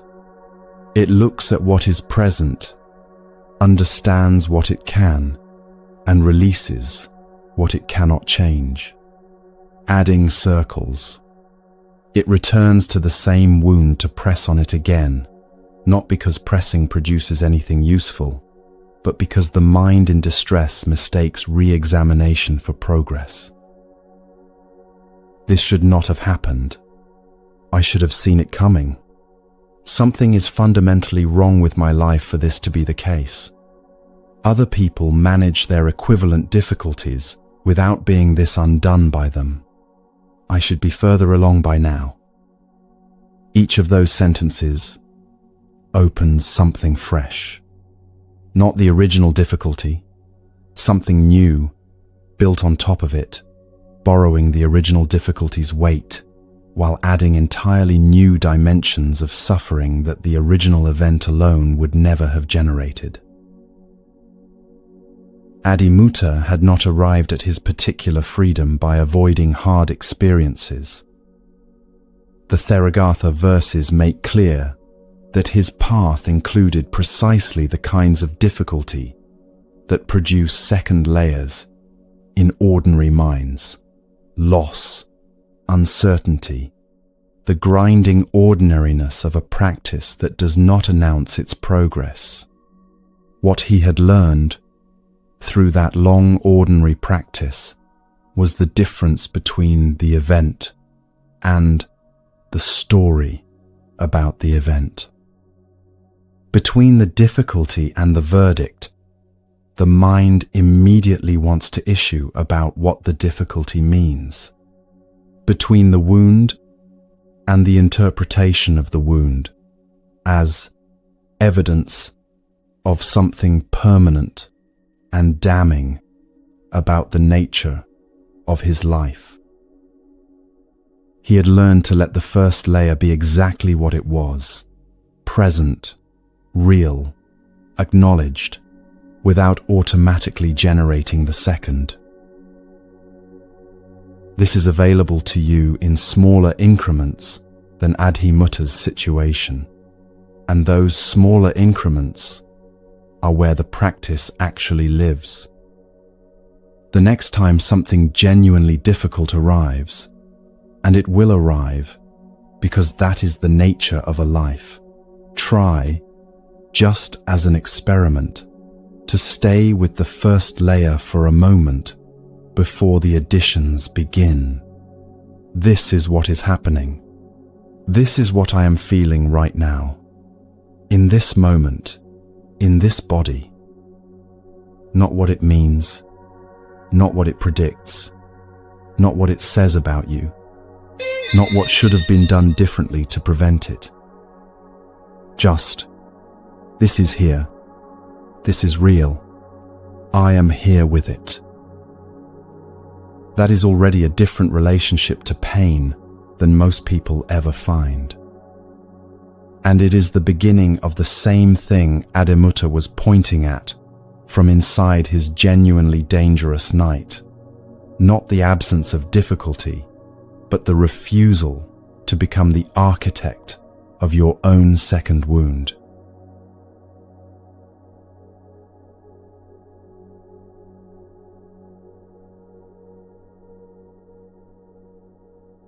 He had been teaching for decades. Village after village, city after city, the same patient offering of the same patient teaching to whoever arrived with genuine questions and whoever arrived looking for a fight. He had sat with kings and with people who had nothing. He had taught murderers and merchants and grieving mothers and monks who later betrayed everything he had given them. He had by any measure done the work. And then one rainy season, the monks of a particular monastery could not stop arguing. Not about trivial things, about the teaching itself, about rules of conduct, about who had the authority to interpret what and whether certain actions constituted violations of the training. The arguments had the particular bitterness of disputes between people who care deeply about the same things and have arrived at irreconcilable positions about what those things require. The Buddha intervened. He taught. He clarified. He offered the kind of patient, precise guidance that had moved genuinely stuck people before. The monks listened respectfully and then returned to their arguments. He tried again. The same. So he did something that the texts record with the matter-of-fact brevity of something that actually happened. He left. Not in anger, not with a declaration, not with any instruction about what the monks should do in his absence. He simply gathered his robe one morning and walked into the forest outside the town of Kosambi, and he kept walking until the sound of human argument was no longer audible, and then he kept walking further still. He stopped in a forest near a place called Parilayaka. He sat at the base of a sal tree. The forest settled around him the way forests do when whatever disturbed them has been still long enough. What happened next is recorded in the Udana, the inspired utterances among the oldest surviving accounts in the Pali Canon. An elephant came, not cautiously, with the deliberate, unhurried movement of a large animal that has decided something. It cleared the ground around where the Buddha sat. It carried water. When other animals came too close, it moved them gently away. It stood guard at night without being asked. It did all of this in complete silence, asking nothing in return, requiring no acknowledgement, generating no noise whatsoever around a man who had just spent months surrounded by noise. The Buddha later said of that rain's retreat that it was the most peaceful he had known. Not the most productive in terms of teaching, not the most significant in terms of doctrinal development. The most peaceful, the one where the quality of silence was what it needed to be. Hold that image for a moment. The person considered by the entire tradition to have achieved complete liberation from suffering, the person whose teaching forms the entire basis of everything being discussed across these hours, needed, at a particular point in his life, to walk away from a difficult human situation and sit quietly in a forest with an elephant for company. He did not transcend the difficulty of that community by remaining in it and radiating equanimity until the monks felt ashamed of themselves. He left. He rested. He let the forest do something for him that the monastery currently could not. This is one of the most quietly radical things in the entire early Buddhist record, and it tends to receive far less attention than it deserves. Because what it establishes, without argument or elaboration, is that difficulty is not evidence of insufficient practice. The presence of a hard situation in your life is not a signal that you have failed to understand something fundamental. The need for retreat, for silence, for the company of something that asks nothing of you. These are not signs of weakness in a person who should be further along. They are the honest response of any sensitive being to the actual texture of a life lived in contact with other people, with change, with the grinding, ordinary difficulty of conditioned existence. The first of the Buddha's 4 observations about the nature of life, the one everything else builds on, is simply this: life, in its conditioned form, involves suffering. Not occasionally, not as a punishment for specific failures, not as a phase that spiritual development eventually moves you beyond, as a structural feature of existence that includes even an elephant's patient vigil in a quiet forest, and even the most peaceful rains retreat the Buddha ever knew. The teaching is not that suffering should not be there. It is that suffering, clearly understood, does not have to be compounded by the belief that its presence means something has gone wrong.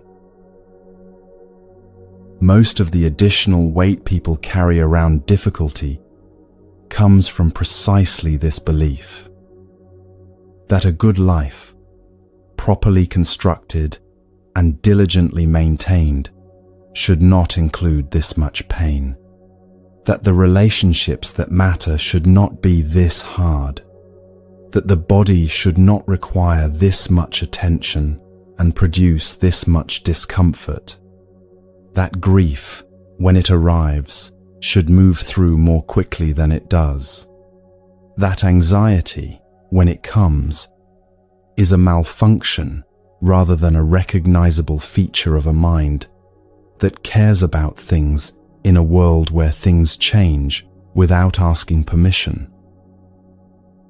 Each of these beliefs adds its own weight to whatever the original difficulty already weighs. The original difficulty is heavy enough on its own. The verdict that the difficulty should not be there is what makes it feel unbearable. The monks of Kosambi eventually stopped arguing. The accounts differ slightly on what shifted, but the community reconciled, traveled to find the Buddha in his forest, and asked him to return. He did. The teaching continued. The difficult people were still difficult, and the unresolved questions were still unresolved, and the human community was still a human community, with all the friction that produces. The forest retreat did not change any of that. It was not meant to. It gave him what the Udana simply calls peace, a period of genuine rest inside a life that included, as all lives do, situations that resisted resolution and people who generated more heat than light. There is something in that, for everyone carrying the extra weight of believing their difficulty is evidence of personal failure. The difficulty is not the evidence. It is just the difficulty, present, real, neither punishment nor lesson nor cosmic commentary on the quality of your choices. Just what a conditioned life, lived honestly among other people and inside a body that ages and a world that changes actually feels like from the inside. The elephant came because the forest had what the monastery did not. That is not a spiritual metaphor. It is a plain description of a person identifying what he needed and moving toward it without apology. Knowing the difference between the weight you are carrying and the extra weight you have added to it by deciding the carrying means something damning about you. That distinction, held clearly and returned to consistently, is among the most relieving things Buddhist teaching has to offer.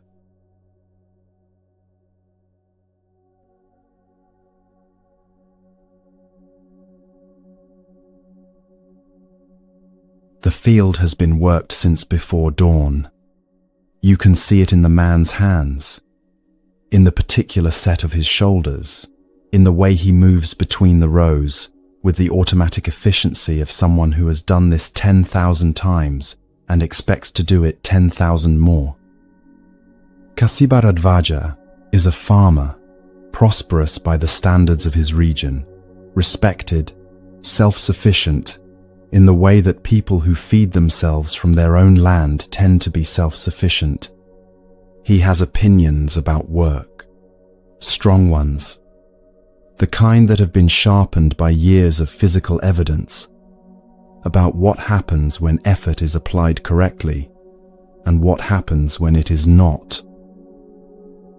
So when a wandering monk appears at the edge of his field during the ploughing festival, the one day of the year when the whole community turns out to break the first ground of the planting season, and this monk simply stands there, watching while everyone else works, Kasibharadvaja's opinion forms quickly.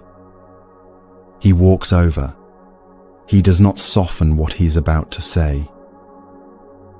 "You eat," he tells the monk, "but you do not farm. You take food from people who produce it, while producing nothing yourself. I plow and I sow, and because of that I eat. You should do the same." The monk is the Buddha, and the exchange that follows is preserved in the Sutta Nipata, one of the oldest texts in the entire Pali canon, predating many of the more systematized teachings that came later.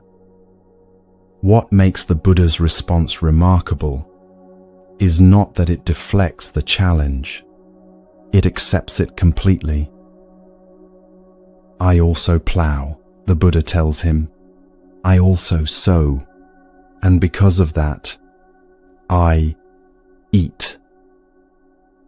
Kasibharadvaja looks at this man standing in front of him with no visible farming equipment, and the particular skepticism of someone who knows exactly what ploughing looks like. "I see no plough," he says. "I see no oxen. I see no seeds. Where is your farming?" The Buddha's answer comes in verses that the Sutta Nipata has preserved almost exactly as they were spoken. "Faith is my seed," he says. "Effort is the rain that falls on it. Wisdom is my plough and my yoke. Conscience is the handle that guides the plough's direction. The mind is the rope that holds everything together.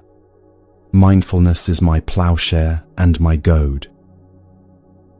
I tend this field carefully," he tells the farmer, "and what it produces is liberation from suffering. That harvest feeds everyone who needs it." Kasibharadvaja fills a bowl with rice and offers it. The challenge has become a meal. What this exchange contains, tucked inside what looks at first like a polite standoff between a farmer and a monk, is one of the most precise descriptions of the middle way in early Buddhist literature. not the middle way as a concept balanced somewhere between two philosophical extremes. The middle way as a farmer understands farming. You prepare the ground. You plant the right seed.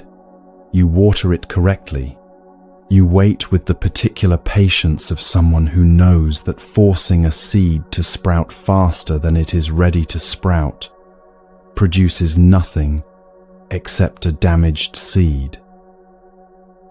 Notice what the farmer's approach contains that the monk's listening needs. Kasibharadvaja does not stand at the edge of his field, sending the field encouraging thoughts about its potential. He plows. He gets the soil to the right condition through sustained physical effort. He chooses the right seed for the right ground. He times the planting to the season rather than to his preference. And then, crucially, he does not stand over the planted seeds, demanding that they demonstrate progress by a specific date. He tends what can be tended and trusts the process that cannot be hurried. Both parts are essential, the effort and the release, the doing and the waiting. A farmer who only forces gets exhausted ground that eventually refuses to produce. A farmer who only waits gets a field full of weeds where nothing was ever planted. The skill is in knowing which part of the work is yours and which part belongs to the season. Most people in difficulty are stuck in one of two places that feel like opposites but are actually neighbors. The first is forcing. This looks like effort and is often praised as effort. It is the approach that says, if things are not changing fast enough, the solution is more pressure, more striving, more control, more intervention in a process that is already moving, but not at the speed that anxiety requires. Forcing exhausts the person doing it without accelerating what they are trying to accelerate, because most of what matters in a life, healing, understanding, genuine change, the slow settling of something that has been disturbed, operates on its own schedule entirely.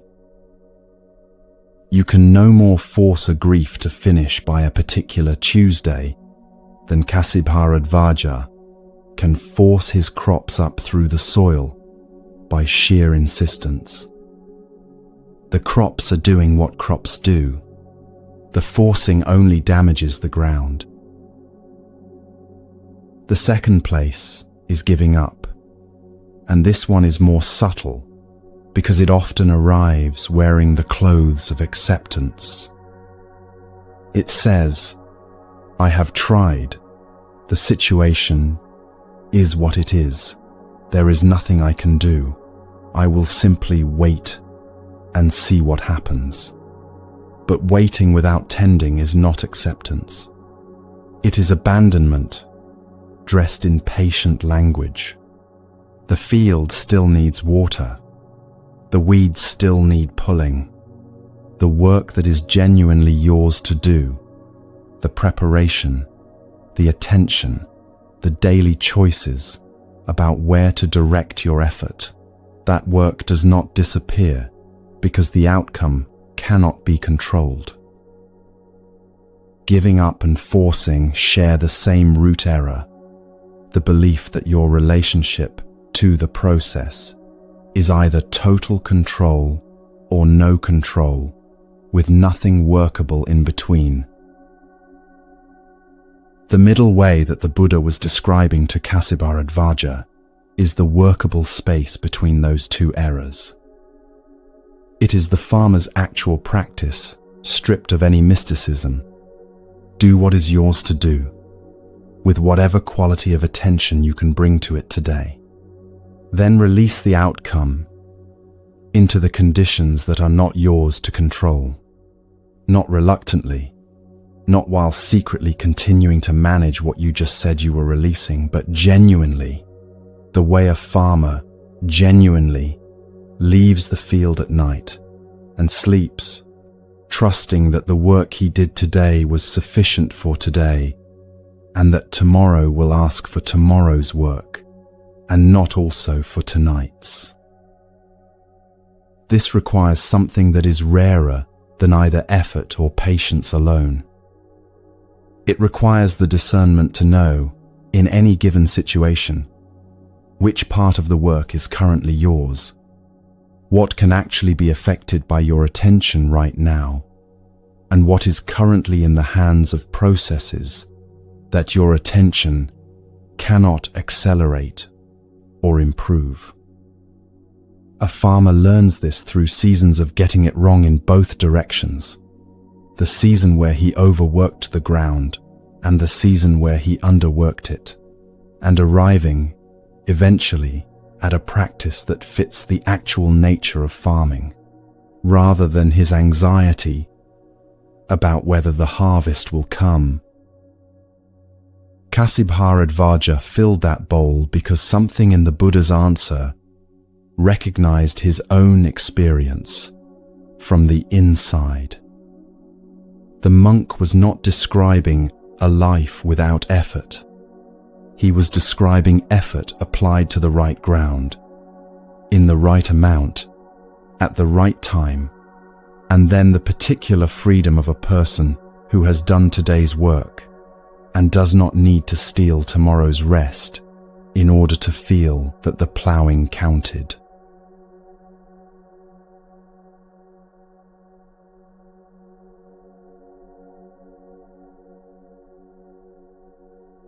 Somewhere in the Vajjian Republic, in a city called Vesali, a man named Mahali has been sitting with a question for longer than he can comfortably admit.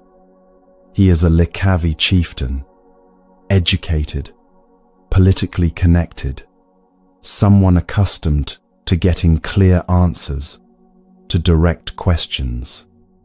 He is not accustomed to sitting with uncertainty. But this particular question has resisted every framework he has tried to press it into, and eventually it has brought him, as unresolved questions sometimes do, to the one teacher he has not yet tried. He sits before the Buddha and asks something that sounds almost too simple for the trouble it has caused him. He wants to know whether pleasant feelings are real, not in the philosophical sense. He has heard enough philosophy. In the practical sense, whether the joy that practitioners describe finding through this teaching is genuine joy, or a kind of resignation that has learned to call itself contentment, or something so rarefied and impersonal that an ordinary person living an ordinary life would not recognize it as happiness at all. The Buddha tells him yes, pleasant feelings exist in the practice, forms of joy that go beyond what ordinary pleasures produce. But then he draws a distinction that Mahali was not expecting, and it is this distinction that the Anguttara Nikaya preserves as the heart of the exchange. He describes two flames, not as a metaphor for different spiritual stages, as a description of two qualities of experience that are available right now to anyone, and that differ not in their brightness, but in what they depend on to keep burning. The first flame is fed by oil carried in from outside. The lamp is real. The light is real. On a calm evening, indoors, with reliable access to oil, it burns well and illuminates everything it needs to illuminate. There is nothing wrong with this lamp. but set it outside in the wind and it gutters. Run low on oil and it dims. Remove the oil entirely and it goes out. The flame is completely dependent on something outside itself for every moment of its burning. The second flame burns in a sealed room. The same calm light, the same warmth, the same capacity to illuminate what is within its reach. But nothing outside the room determines whether it continues. The wind exists and the flame does not feel it. The oil supply outside fluctuates and the flame does not register the fluctuation. It burns from something internal, on its own terms, at its own pace, answering to conditions that are wholly within the room. Mahali understood immediately. The question he had been carrying was not really about whether pleasant feelings exist. It was about which kind of lamp he had been trying to light. Consider what you have been using as fuel. Not critically, with honest curiosity, the way a person checks what is actually in the lamp before deciding why it keeps going out. Most people build their experience of joy on conditions. The condition of being appreciated by people whose opinion matters. The condition of projects arriving at the outcomes they were aimed at. The condition of the body feeling well.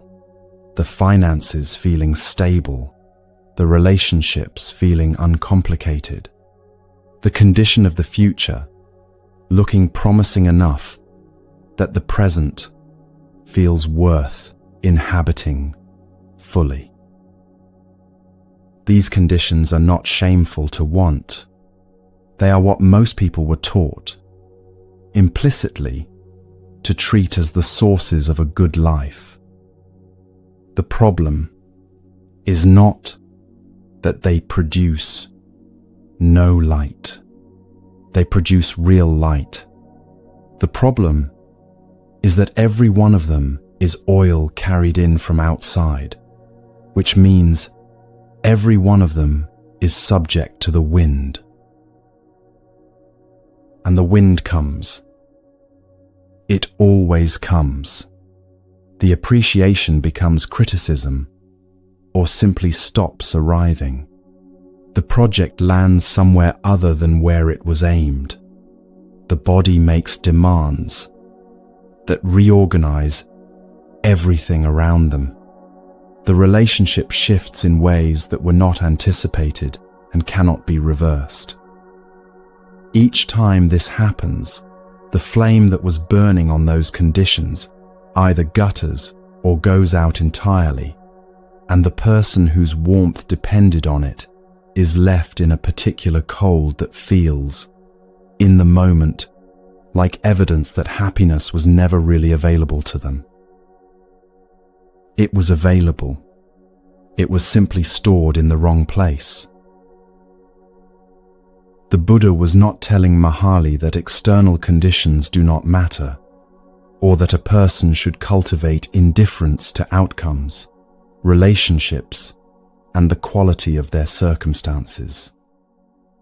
He was pointing at something more specific, that there is a quality of joy available whose source is not located in any of those things, and that most people never find it because they are so continuously occupied with tending the lamps that depend on outside oil that they never discover the room where a flame can burn without wind. What is in that room? The Anguttara Nikaya passage does not give a complicated answer.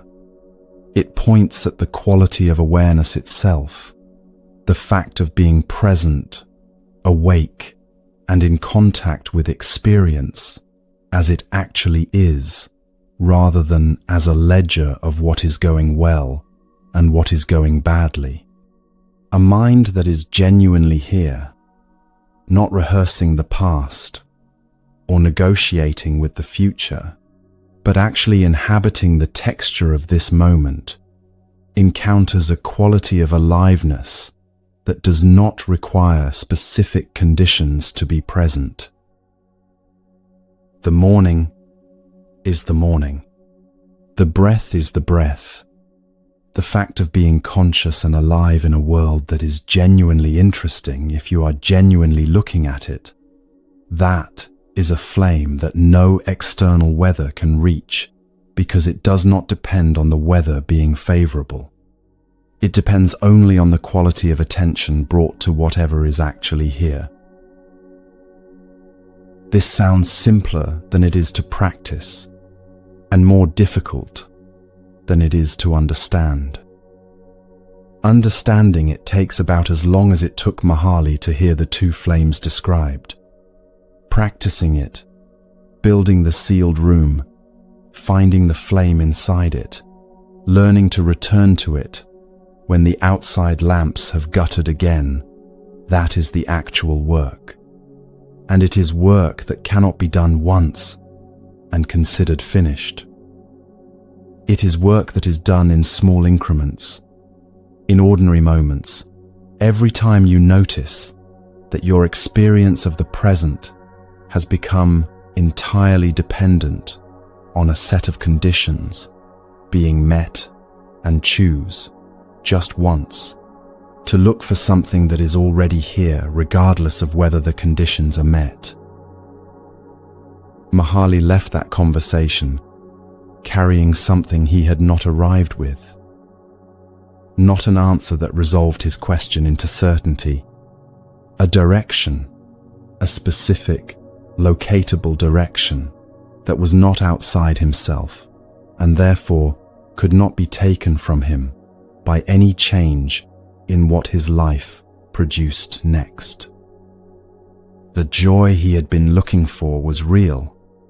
It had simply been waiting in the sealed room while he kept going outside to check on the weather.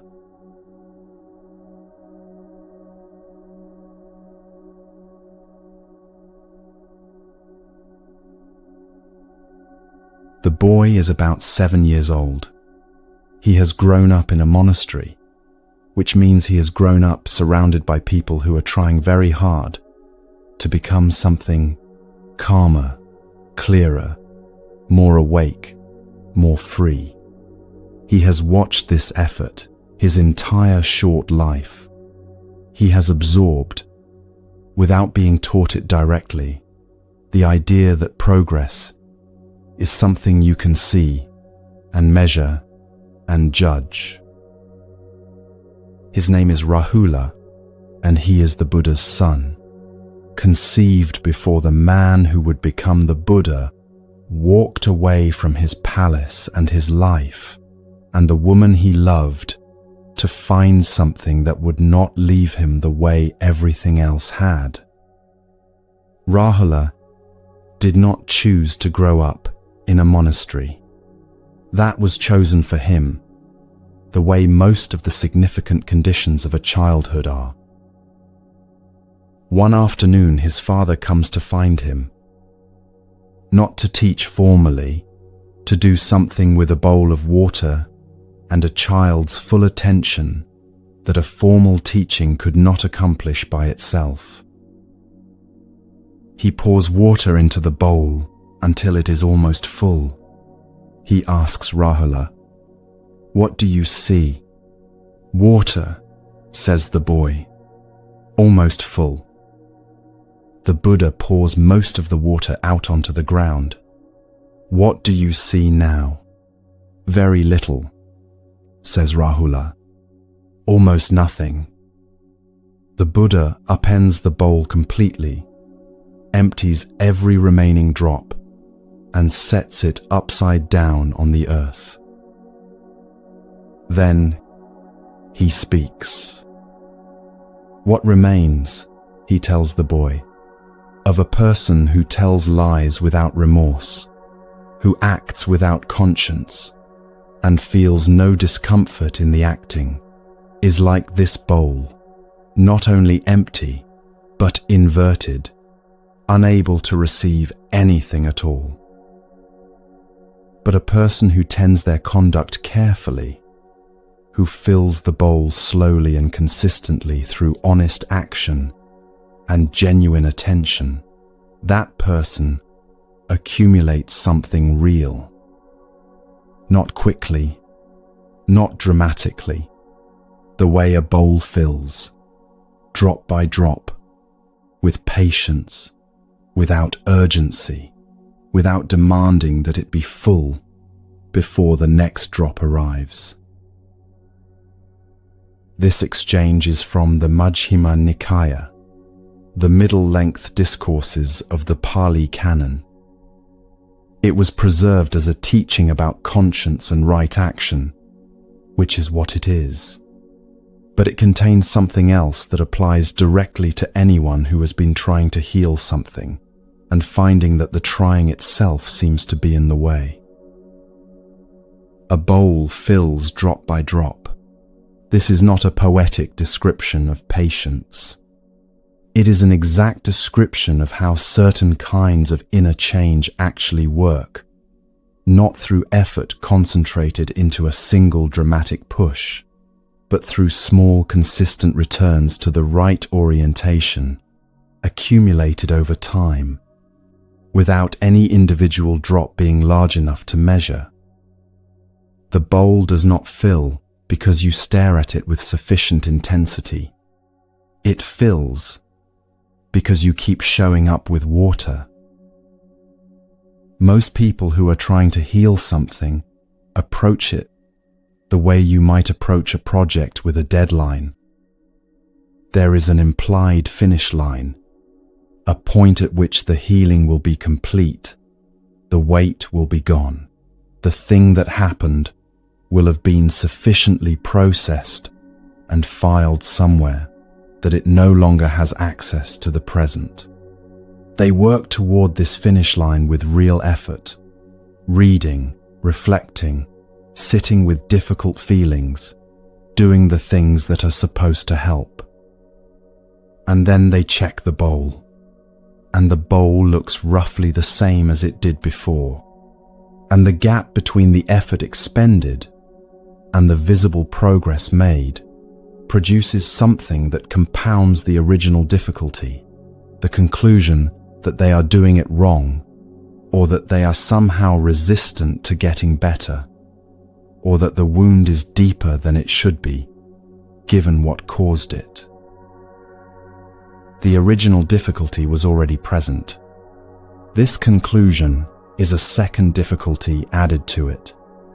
The bowl, already being filled slowly, is now also being picked up and examined so frequently that it keeps getting jostled and spilling what it has accumulated. The Buddha did not tell Rahula that the bowl fills instantly if the intention is pure enough.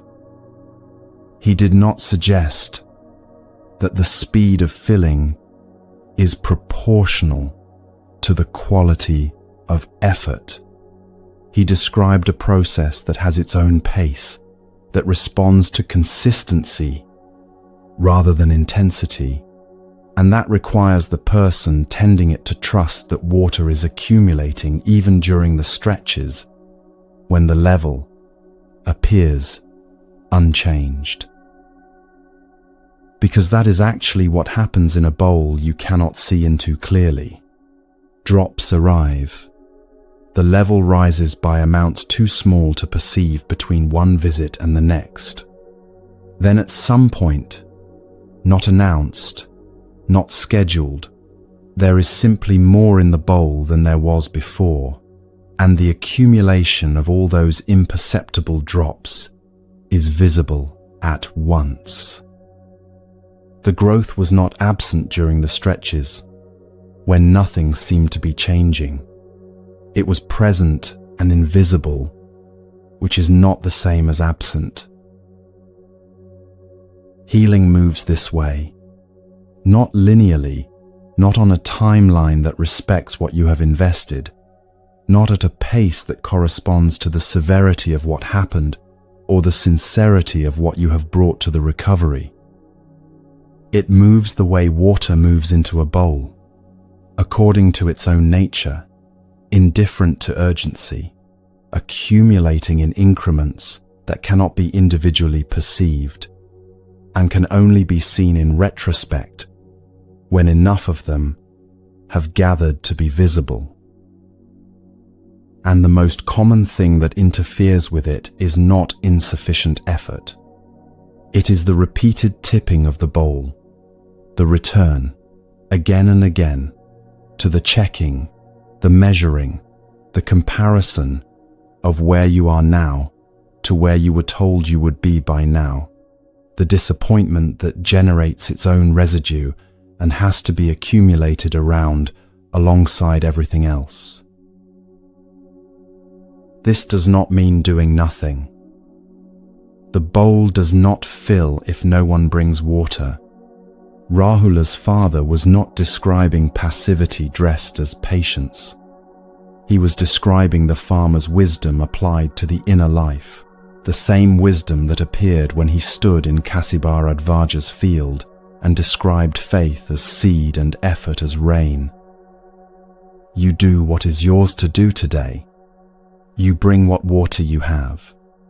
You set the bowl down carefully afterward, instead of carrying it around with you, checking the level every half hour. And then you come back tomorrow and bring more water. Not because you can see the accumulation yet, because you understand, from the plain physics of bowls, that water brought consistently to a bowl held steadily will eventually fill it, regardless of whether any individual day's contribution was large enough to measure. There is a particular kind of suffering that belongs specifically to people who are trying hard to heal and cannot understand why the trying has not yet produced the healed state. It has the particular texture of effort turned against itself. The discipline that was supposed to help becoming a new source of self-judgment, when it does not produce visible results on schedule. The practice that was supposed to soften the chest, quietly hardening it in a different direction, toward the self that is not healing fast enough, not getting better efficiently enough, not demonstrating sufficient progress to justify the investment of all this trying. If you recognize that texture, the teaching embedded in a bowl of water and a 7-year-old's afternoon is addressed to you directly. Set the bowl down. Stop picking it up to check it. Bring your water tomorrow. The filling is not your job to manage. Your job is only to keep arriving with water and to hold the bowl steady enough that what has already accumulated does not spill. Rahula grew up and became a serious practitioner. The texts record his eventual liberation with the same matter-of-fact brevity they bring to everyone who completes the path. It happened. It took however long it took. The bowl filled drop by drop across years that included confusion and difficulty, and the particular complexity of being the child of a teacher whose attention was, by definition, divided among everyone equally. None of that was resolved quickly. All of it was held steadily. And one ordinary day, the bowl was full. Not because something dramatic had finally occurred, but because enough drops had arrived consistently, enough, over, enough time, that the accumulation became undeniable. That is the only way a bowl fills. It was always going to be the only way.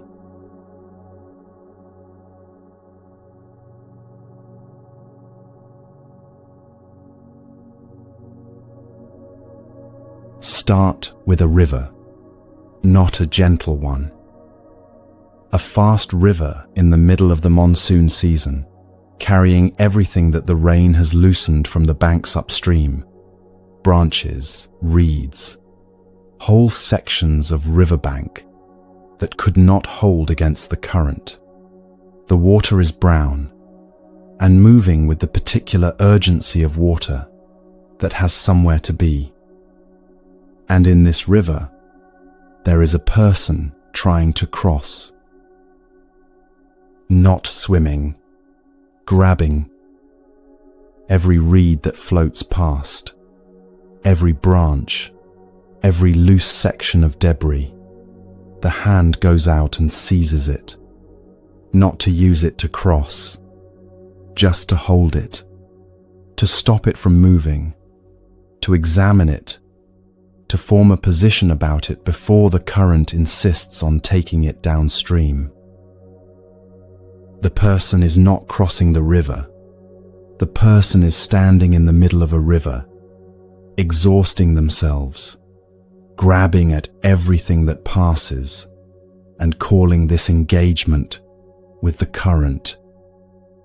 The bank on the other side is visible. The feet are still planted in the same spot.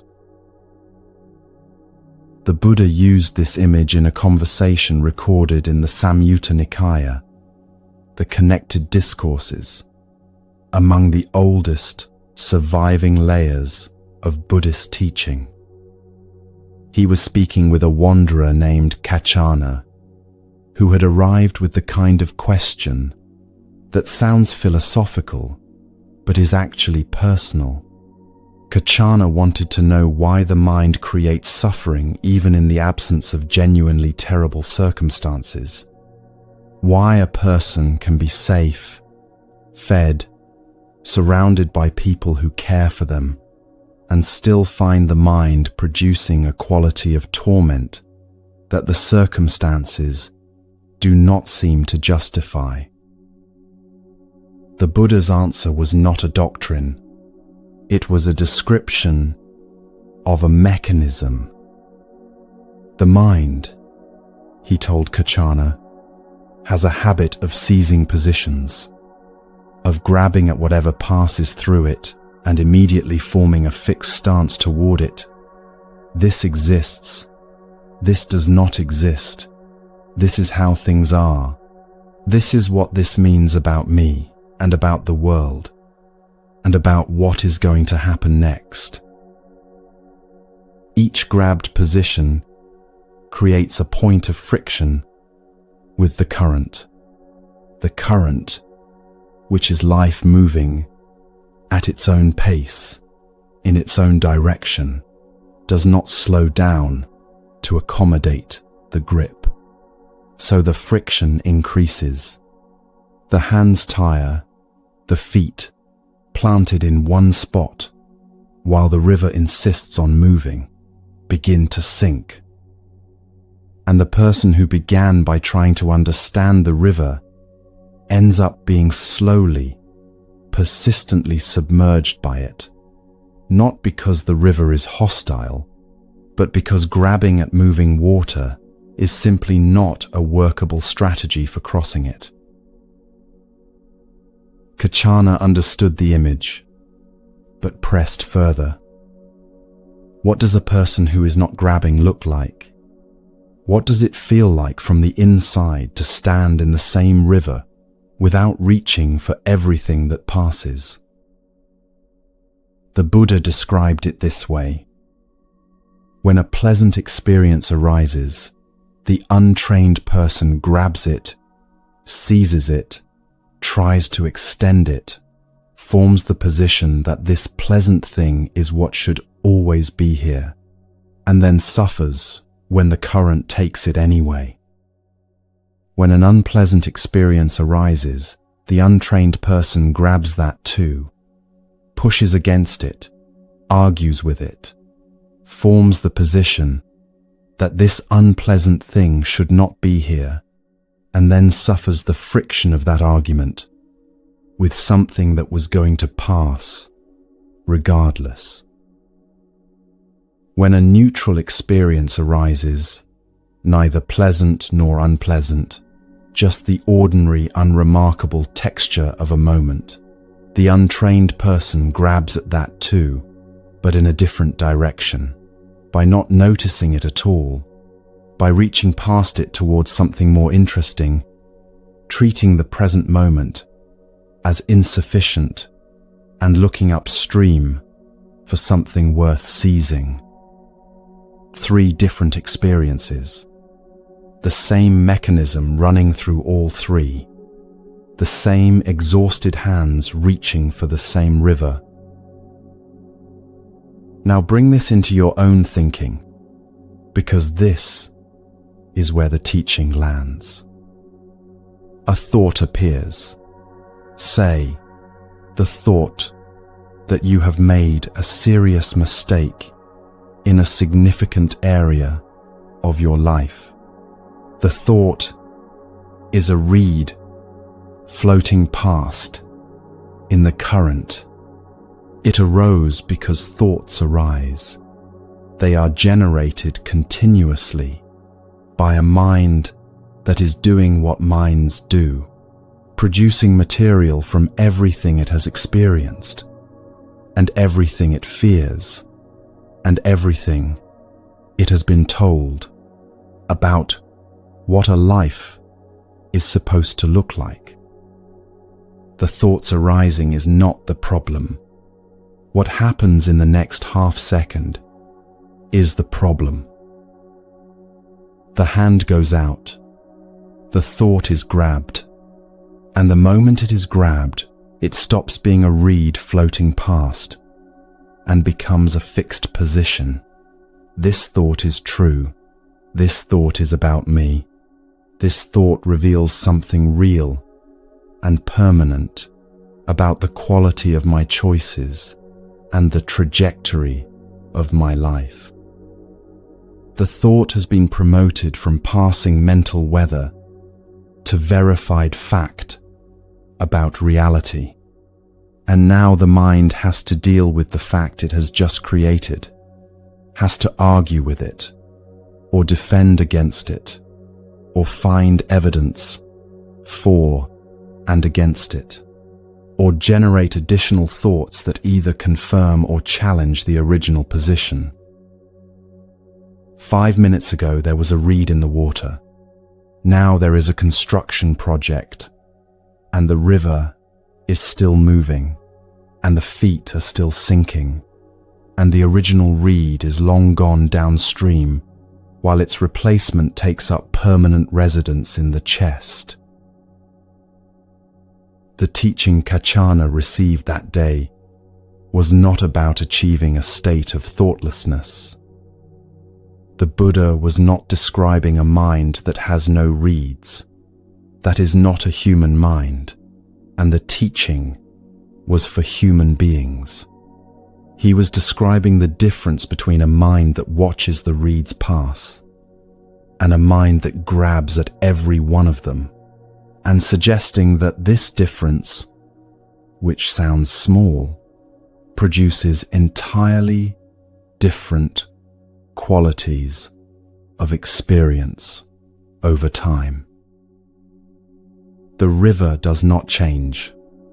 The reeds do not stop coming. The monsoon continues being the monsoon.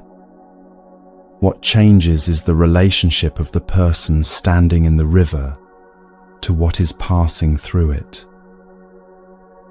Watching rather than grabbing does not mean indifference. It does not mean that thoughts about genuine difficulties should be dismissed as just thoughts. It means something more precise, that a thought's arising is not the same as a thought's being true, and that you are not obligated to seize every mental event that passes and construct a fixed position around it. Some reeds are worth examining. The farmer's instinct that something is wrong with the field, that is worth pausing for. The 3am conviction that your life is fundamentally broken and has been leading nowhere, that is a reed in a monsoon river, and what it needs is not examination, but space to continue downstream. The discernment between those two is what develops through practice, not perfectly, progressively. You are not your thoughts. This is the axis the entire exchange between the Buddha and Kachana turns on, and it sounds like a phrase until you experience it directly, at which point it stops sounding like a phrase and starts feeling like a door opening. The thoughts arise in you. They pass through you. They use the material of your history and your fears and your hopes to construct themselves, which is why they sound so convincingly like you and feel so convincingly like truth. But you are the river, not the debris the river carries. The river does not become a branch when a branch passes through it. The river does not become a reed when a reed floats by. It remains what it is, moving, present, continuous, while things arise in it and pass through it and are carried downstream to wherever the current takes them. Kachana left that conversation, and the texts do not record what happened to him afterward. But the image he was given has survived intact for 2,500 years, which suggests it describes something real enough that the people who received it found it worth preserving carefully. A fast river in monsoon, a person learning, slowly, to stand in the current without grabbing, not because the current becomes gentler, not because the reeds stop coming, but because the exhaustion of grabbing at everything that passes eventually becomes more visible than the relief it pretends to offer, and in that seeing, the hands open and the river reveals itself as something that was always possible to simply stand in.